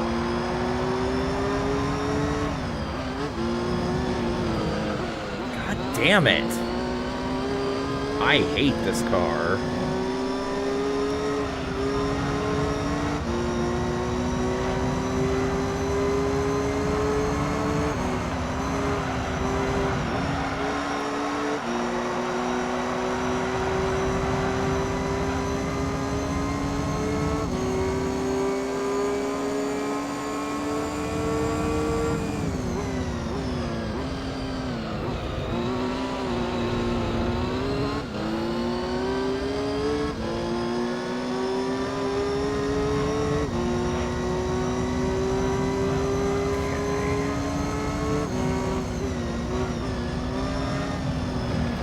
Come on, goddammit, stop.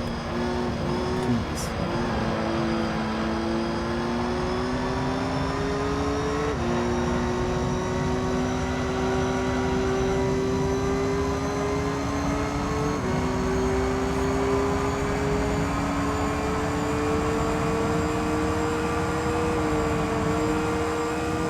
Yeah, I'll definitely have to widen my gears.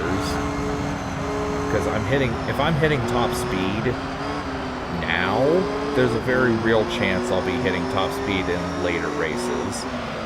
Whatever races it might be.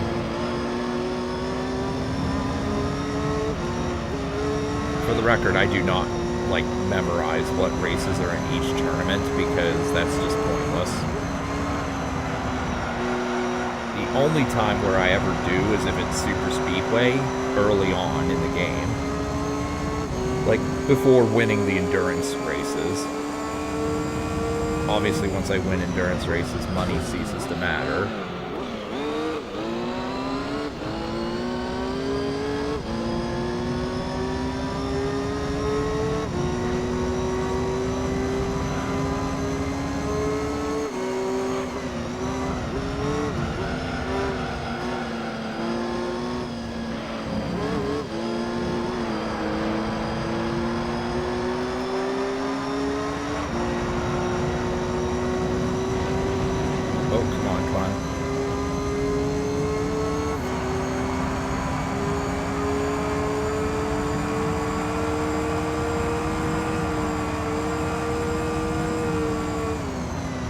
Still going to try to not make pit stops if possible.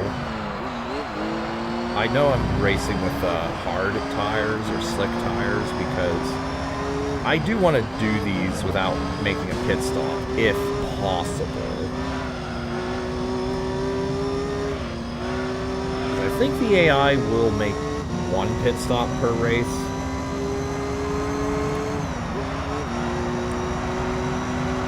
And I can outrace him, so...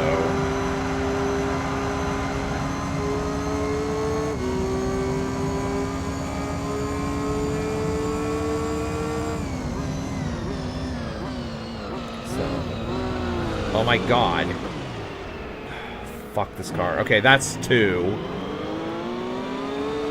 This car likes to do that stupid shit for no reason. So we're at 2 spinouts on this car. With allegedly good controls. Or I should say, allegedly good settings. Do we want to count that as 3? I'm not sure. Maybe, okay, let's say 2.5. God damn, this car sucks. I cannot wait to get rid of this.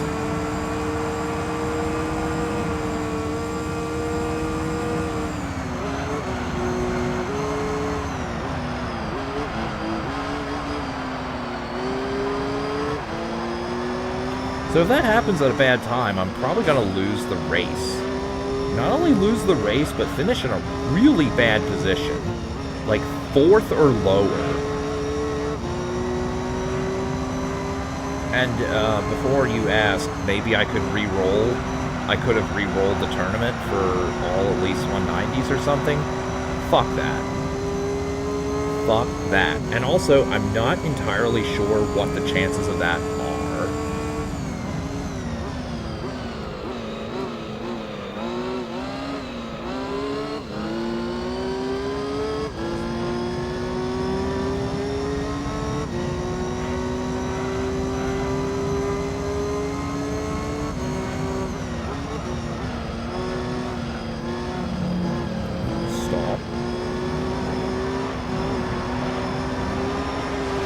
Jesus Christ! Come on!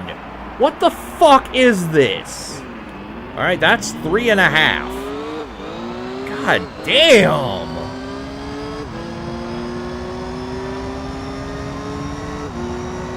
Fucking go 1 mile an hour or else I can't fucking make a goddamn turn.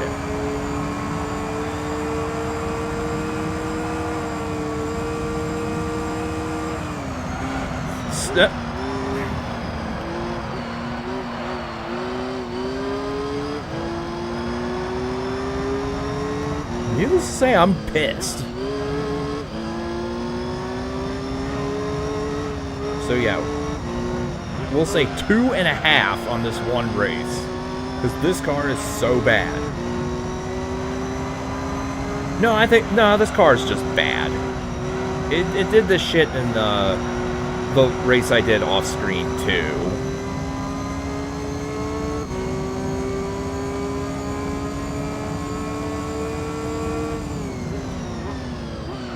Go 1 mile an hour or I spin out.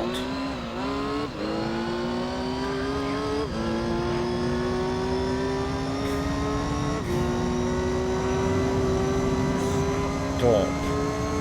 Motherfucker. Stop. Stop! I know you're gonna spin out. Stop. Yeah, this is the new spin car.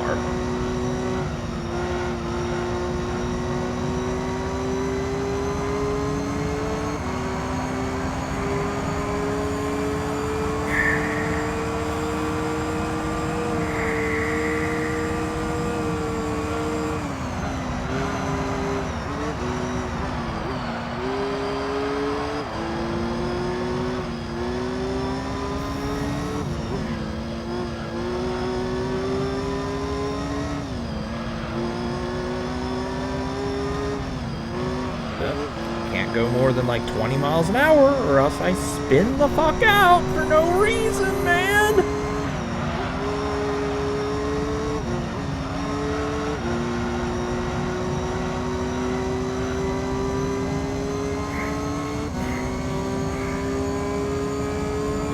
So if I somehow win this, I'm definitely saving the game.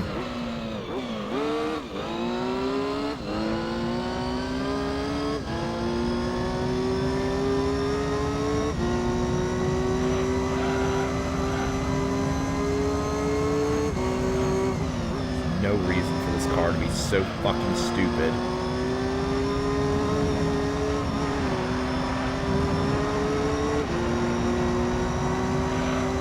Okay, they're all making pit stops, except for me. They might be using better tires than, well, I say better tires than me, but also shorter life tires than me. And that's where I might get them. Unfortunately, it's not to the extent of the Roadster Endurance, if you remember that one, the one with the Mazda, where I do really bad compared to other racers, but they have the super soft tires, which means they have to pit stop constantly, whereas I have the harder tires, and which means I only need to make one pit stop per race. So yeah, that's basically the only reason I'm going to win this race now. And coincidentally, it's on this very racetrack.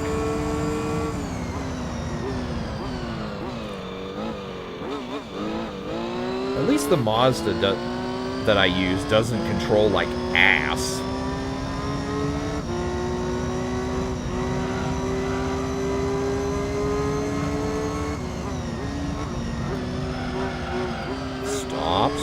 Stop, please.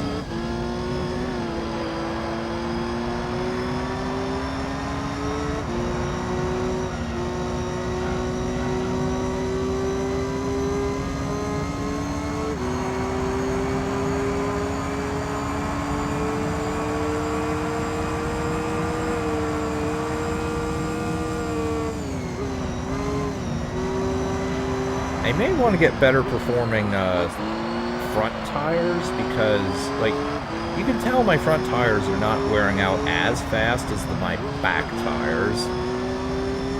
And, like, ideally you want to... Like, Oh my god, why? Well, that's a big fucking 3. So, yeah. You want to... Does somebody want to explain why the fuck that happened? I don't have a goddamn clue. And now I'm barely ahead of him at all. God damn it. What, I hit a bad pixel or something? What the fuck happened? What the actual fuck happened there? No! Don't want to spin out!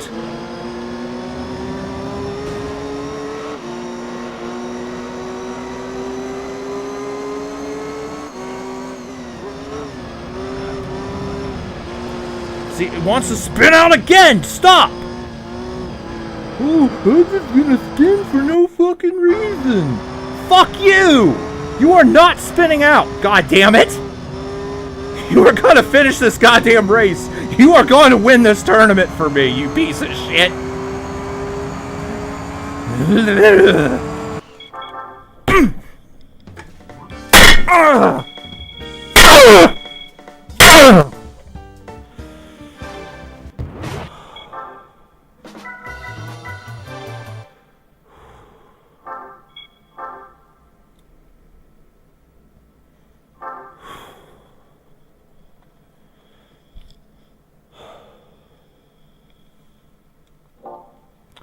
So, after 3 smashes, I smashed this soda can here.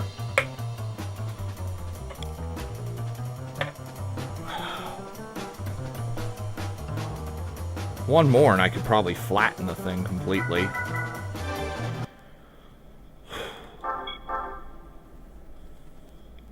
The imprint of the can is...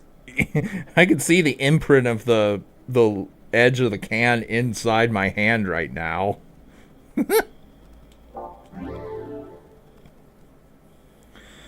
I felt good, though.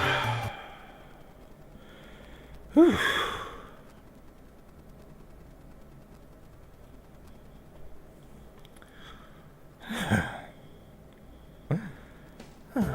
Alright. So, let's change parts. Let's go with... medium. Good thing you didn't miss the stream. You would have missed me flipping out, yeah. Well, it happens at random and unpredictable times with me, sometimes. And the Elise 190 is had finished last in the previous race. That does not surprise me at all. Oh, and I need to widen my gears. At least by... let's do 1 level for now.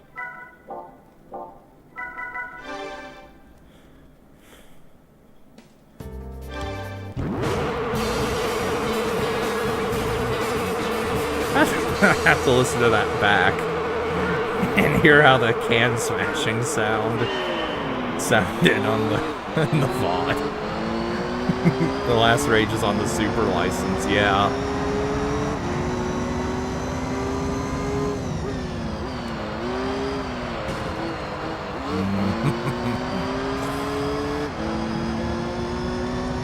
Though, to be fair, like, I didn't rage as hard in that, comparatively speaking. Like, I knew I was gonna suffer on S8, well, for the Super licenses in general, but this one's a little more unpredictable.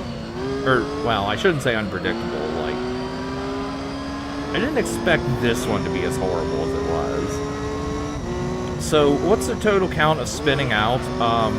4.5 if we count...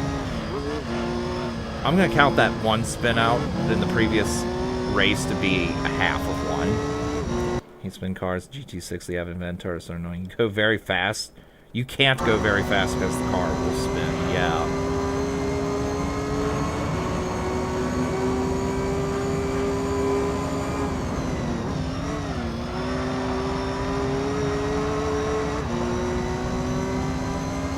Go, go, go. Going downhill.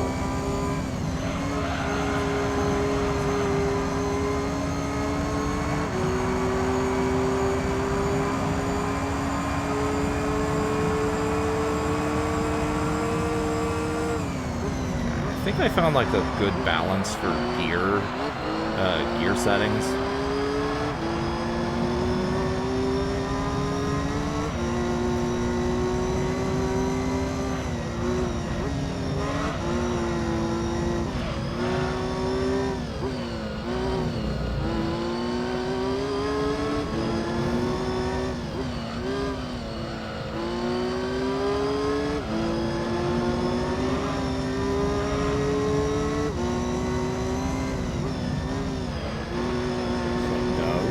Dare. Don't you fucking do it. Don't you fucking do it.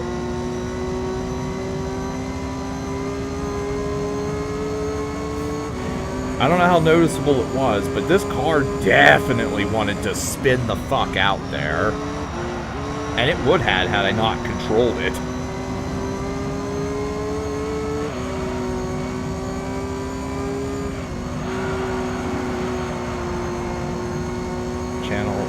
Because of raging moments.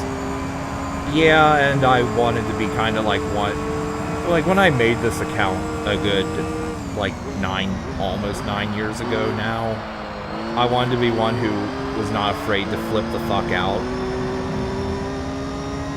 and have good moments of screaming and swearing and shit, but I've grown past that point.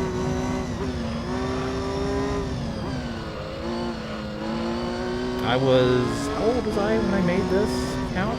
23, I think I was.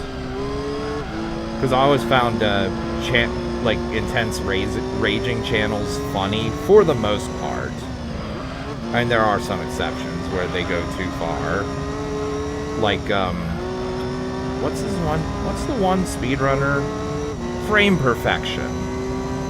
That one went a little, like his went too far at parts.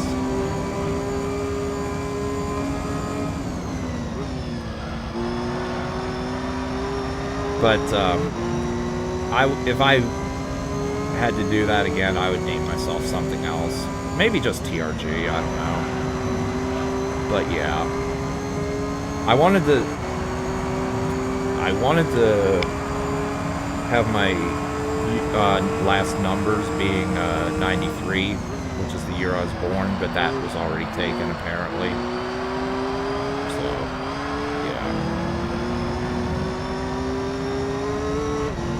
That's obviously not to say that I don't have my flip out moments like you just saw. Watching the video. Oh yeah, where Frame destroys his controller for 4 minutes. Yep. Yeah, he had a complete... He's broken so much shit on stream. Keyboards, controllers. I'm pretty sure he's broken some of his chairs as well. I'm not sure if he broke his chairs, but I could see him doing that.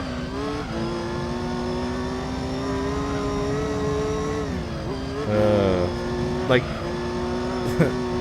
Those moments have become such memes in the Mario ROM hack community that, as you saw with Mario 74 10 years after, remember the third overworld, the signs that literally just quote his best flip out moments?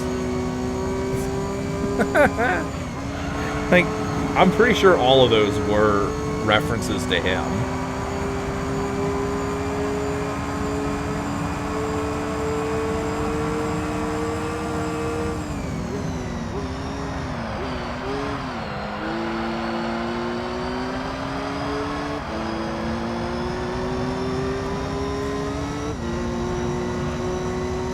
Sure, I know, like, nobody really speedruns Night of Doom anymore, but, like, I want to say, doesn't he still hold the world record for Night of Doom any percent and hundo?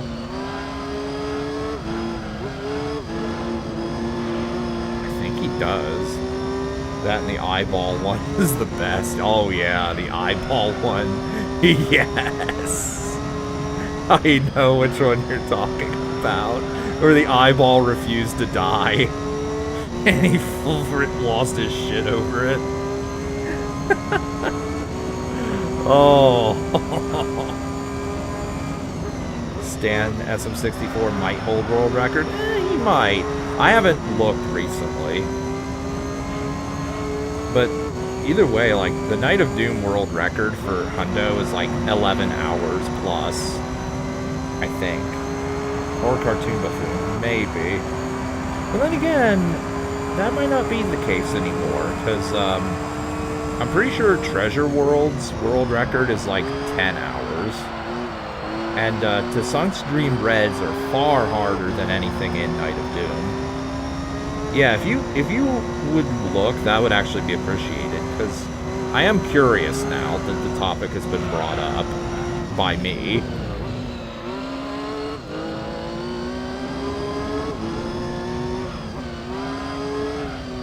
I don't know if it'd be on speedrun.com or not, though.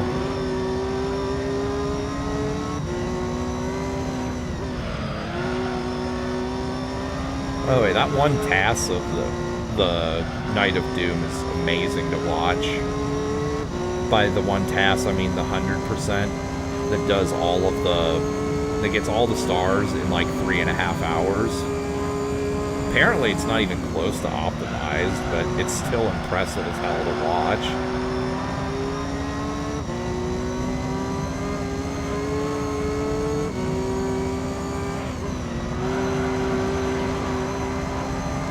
If I 90 stars of Stan Fuzz, 2 hours 51 minutes. Jesus. You know how many stars I would get in 2 hours 51 minutes with save states? Probably 10 tops. And that's because I've played the hack before.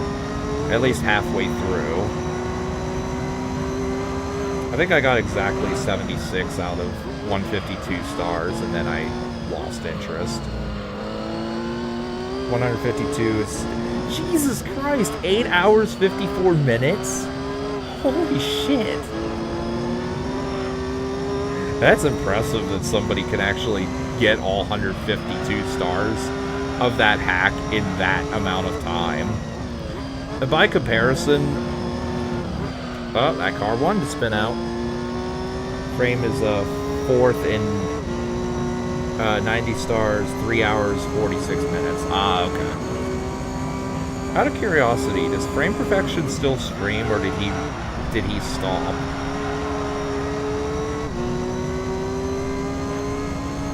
Like, I haven't watched any. I only watched his stream highlights, to be honest, but, yeah, I don't know if he's... Okay, he stopped. I had a feeling, because I haven't heard or seen anything from him in forever. Though, to be fair, the only one I watch on occasion is Cat 789, and that's only when I'm in the mood to watch cats.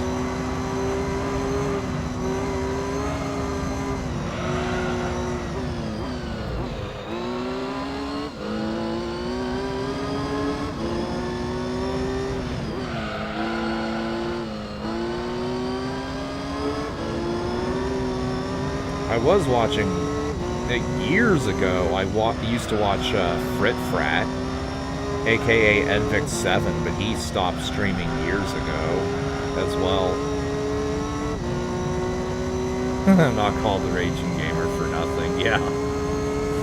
Yeah.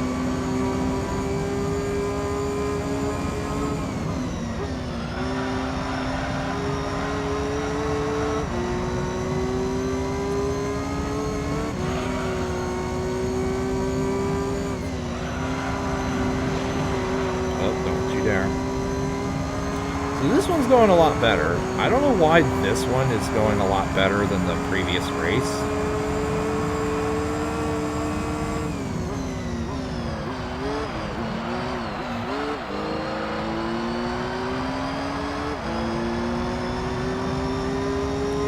Whenever I get around to doing Night of Doom, I might just watch Frit Frat's one... Frit Frat's one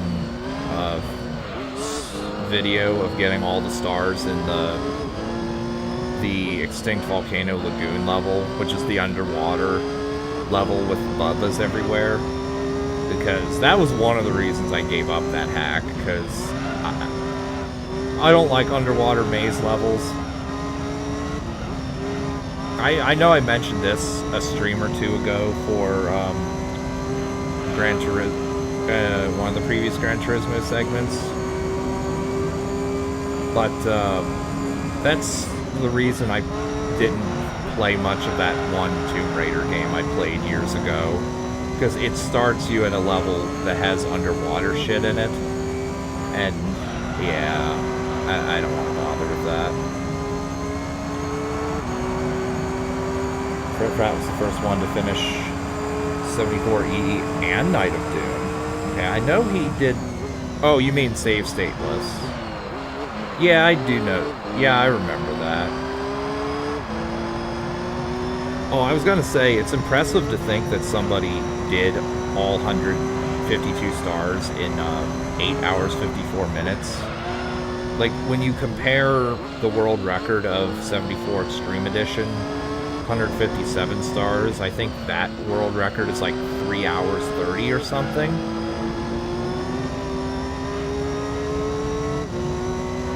I could be wrong, and if I am, correct me.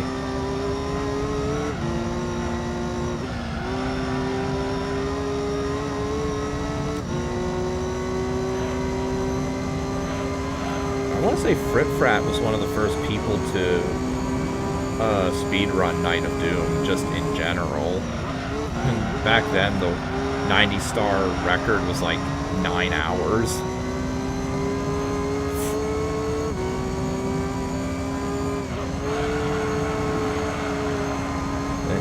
His old VODs are great sleeping material. Like, I mean that not insultingly. Like, they're IMO, it's great ASMR material.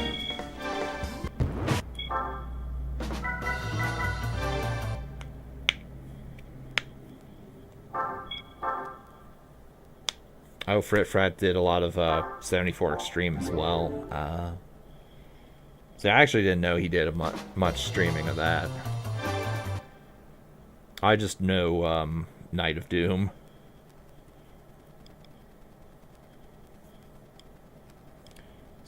Holy shit, I was close. 74 Extreme Edition world record is 3 hours 28. Yeah, I was close. Wait, hold on. Did this thing say start finals? What the hell? The Night of Doom streams Frit Frat in 2 parts. Yeah, the 152 star one. Yep, I remember that one as well. Oh my god, okay, we're gonna start like this, are we? Okay, 5. So we're at 5.5 spin-outs.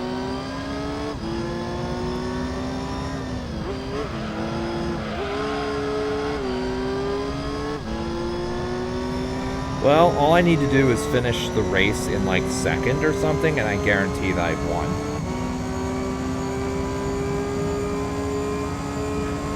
Yep. Yeah, this is definitely a spin car. Don't ask me why. It just is.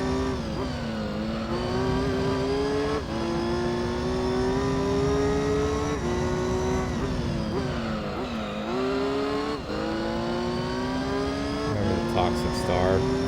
You need to climb the tower with the gas on NOD. Oh yeah, I remember that one. Are we talking the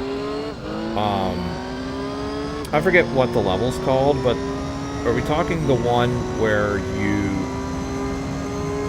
are we talking about the one that has Bunker 2 from GoldenEye in the level as its theme? Or are we talking the Tricky Tower Trials? Which is course 10. Because I do remember that one as well. The Tricky Tower Trials. Yeah, I remember that one. That one you can only get the 100 coin star in like one of the selected stars, I think.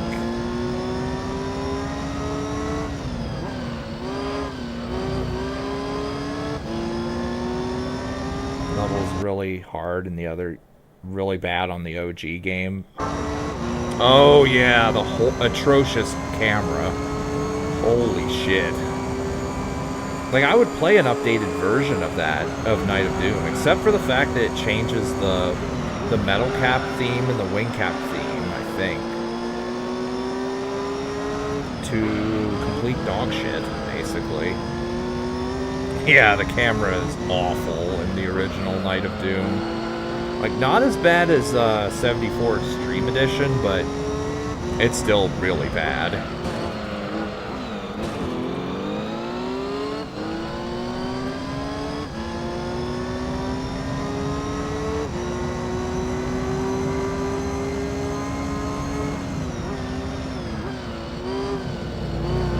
God damn it. If I had not controlled that, it would have spun out again.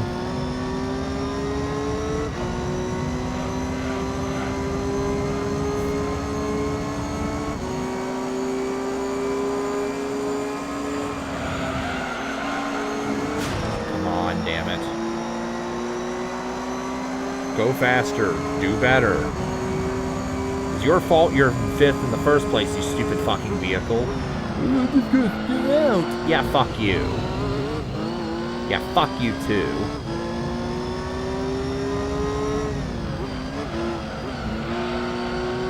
Treasure world record is 10 hours. TD Reds need to be completed fast. Yeah.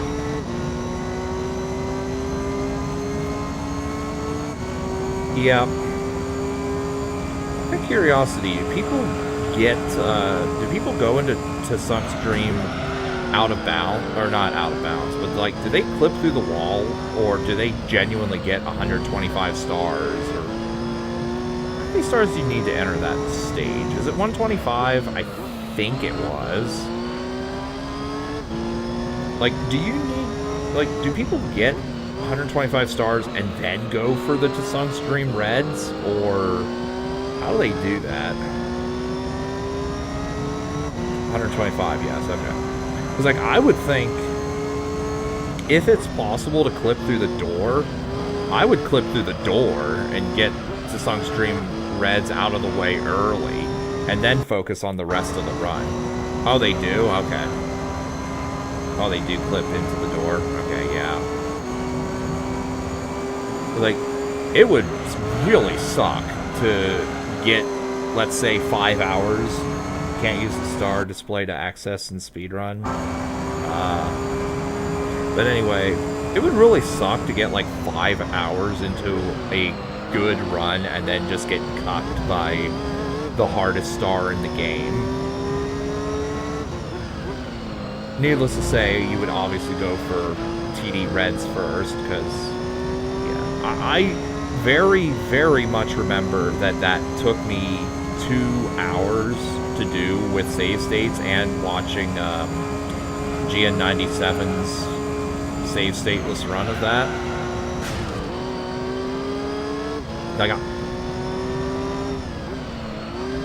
Like I know I cut each part up several times and then just edited together later.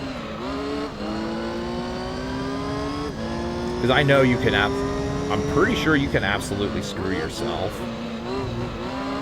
if you get the coins in the wrong order. If memory serves me correctly.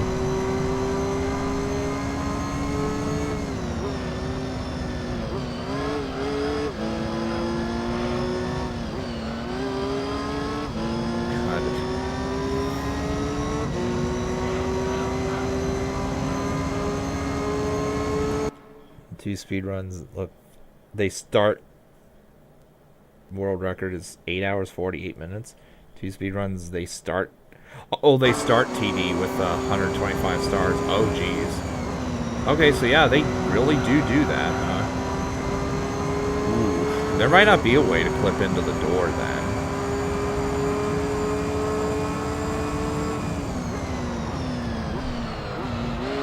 Oh my god, stop please.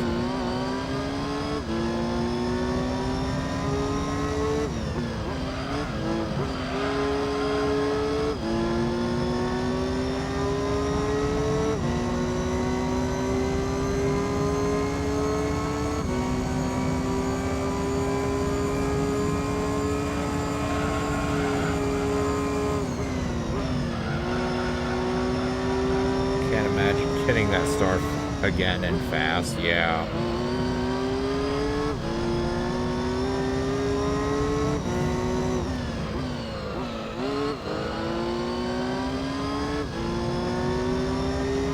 Out of curiosity, do there... I'm trying to think how I want to word this. Do there exist any speedruns of Dream Edition at all? I ask this because you already said that that hack is complete and utter bullshit as far as difficulty, even for Kaizo hack difficulty, since it's so obnoxious and repetitive. Probably the most amazing speedrun of a Kaizo hack I can imagine. Because I know a good... Yes, but only on the first run. Oh, 93 stars, so any percent, basically.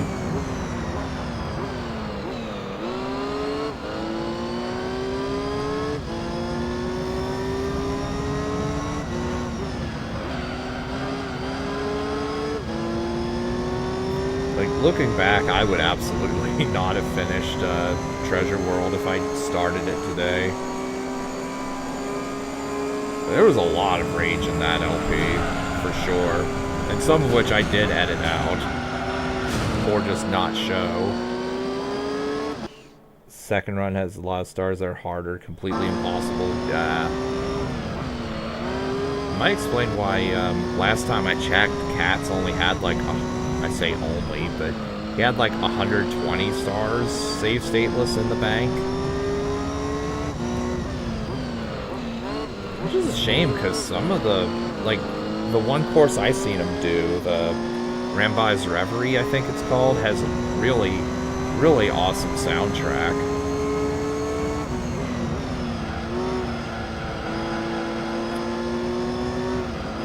I know someone asked me Dream Edition when Keck or something like that.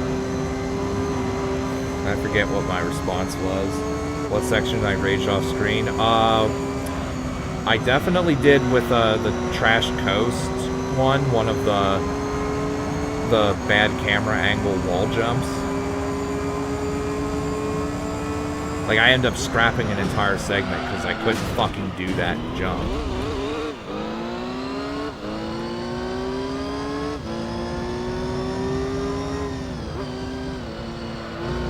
Like, I remember the one segment, I started the segment with doing the wall jump successfully, and then I loaded the save state into the third overworld. I do very specifically remember that shit. Because that wall jump set me off so bad. That's like the main one.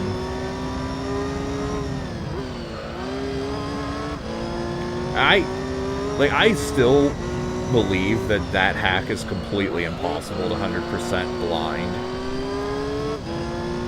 Like, I did as much of it as I could blind, but yeah, I needed to look at a guide for some of that.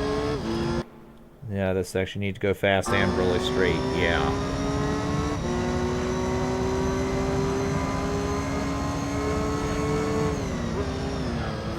And that one has quite a few warp zones that just warp you onto death sand to fucking troll you.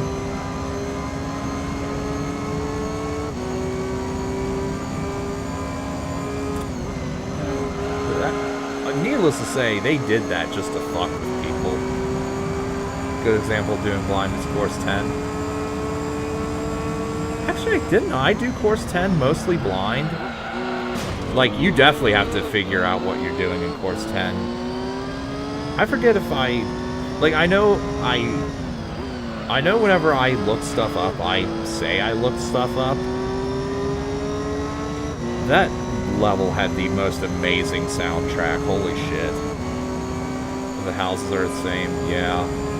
I remember that took me a long time to do, but I think I actually did do that one blind.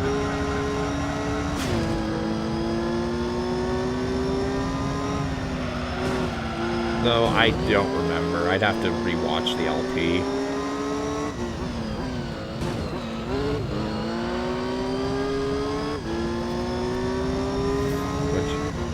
If I had to if I were to rank my Mario 64 LPs, that now you can disagree and feel free to disagree with me if you do, but I still think that was probably the best Mario 64 ROM hack LP I ever did.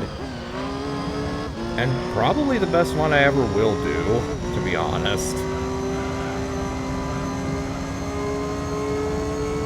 Hated doing the... Oh, yeah. Especially with fireballs. Oh, Jesus, yeah. Yeah, into Sunk's Dream. Mm-hmm. Yeah. Yeah. I remember that. Although, to be fair, like, that was the first ROM hack where I ever actually did quicksand ledge grabbing, I think. I probably have done it a time or two in Night of Doom before that, but that was the only one where I had to actually get good. But Sun's Dream, or Treasure World was the only one where I had to actually get good at quicksand ledge grabbing in general. 60 episodes, yep, I remember it's 60 episodes.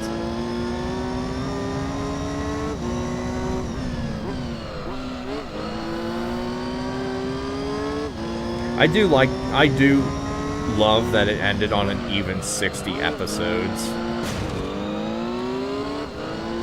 I swear to God I didn't intend for that to be the case, but I do like when my playthroughs end with a nice round number of segments.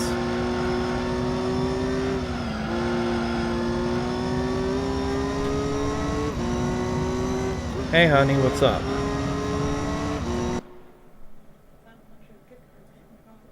You can talk at your normal volume. Found a bunch of talk about gift cards if you want to go out later. Oh, thanks. Yeah, I think I will. Alright, awesome. We can do that when you're done here. Okay, cool.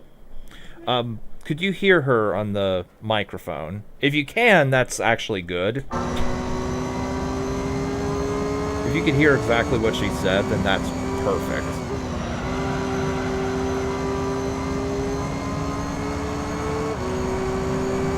If not, then it's okay. I ask this because also they're not making pit stops. Anyway, for whenever we do, if we get around to it, the co-op Borderlands LP, I want her to be audible.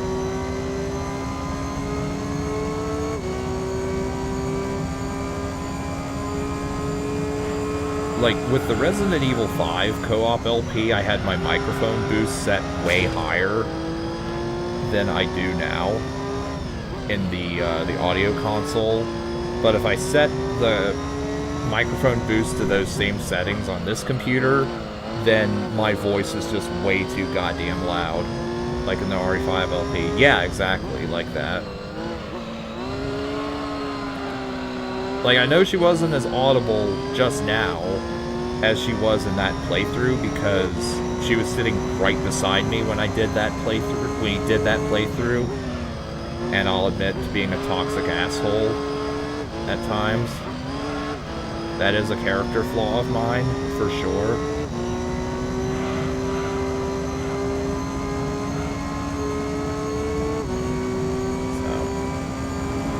But if you could hear her there, then that's a good thing. Or here, that's a good thing. Alright, I'm done with this tournament. I am absolutely not doing that. That was a good LP, but it took too long. Partly my fault, though. Again.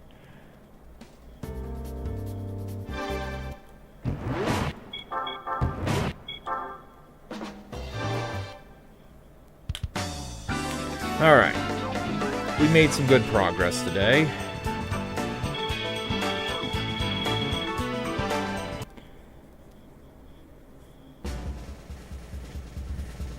That's, well, all of these are at least 190s. So, the vehicle I just used to win this tournament can be purchased in the shop. So I have no reason to hold on to this piece of shit.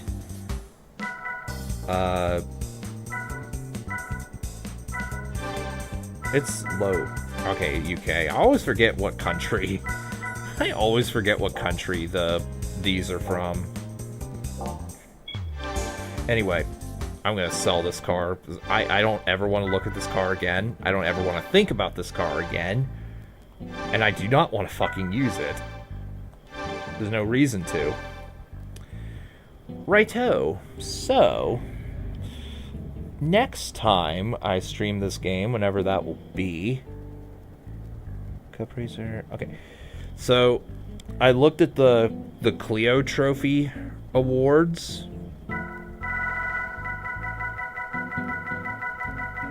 Where is my Clio? There's the Clio.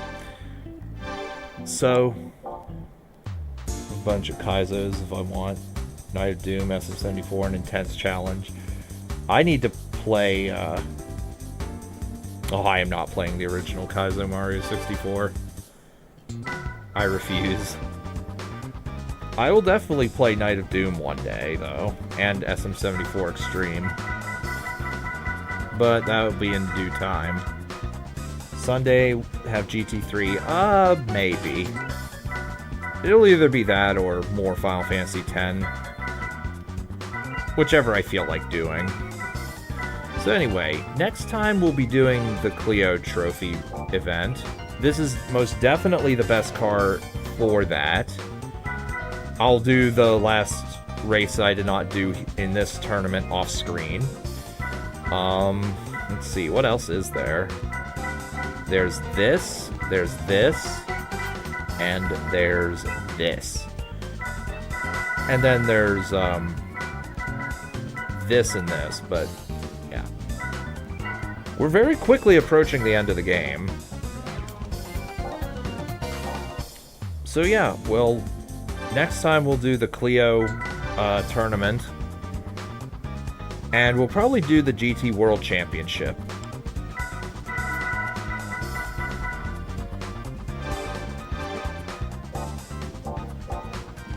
The Clio tournament will be extremely easy, because I think, at least last time I looked, they only use the bad vehicle that's allowed.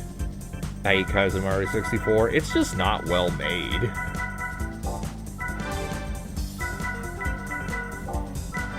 That's the problem with it. It is just not a well-made hack.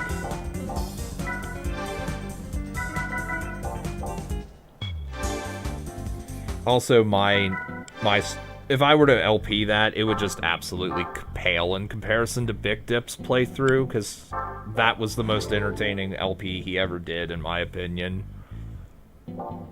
That's how I found his channel to begin with. And what got me into Mario 64 ROM hacks in general, so... Alright, I don't know why I'm going into the race menu. So yeah, we'll do Clio Race and the World Championship next time. So on this note, I will call it a day. So, thanks for watching, guys, and I will catch you next time whenever I decide to continue this. We're on what part now? 16. So yeah, part 17 will come whenever I feel like it. Farewell.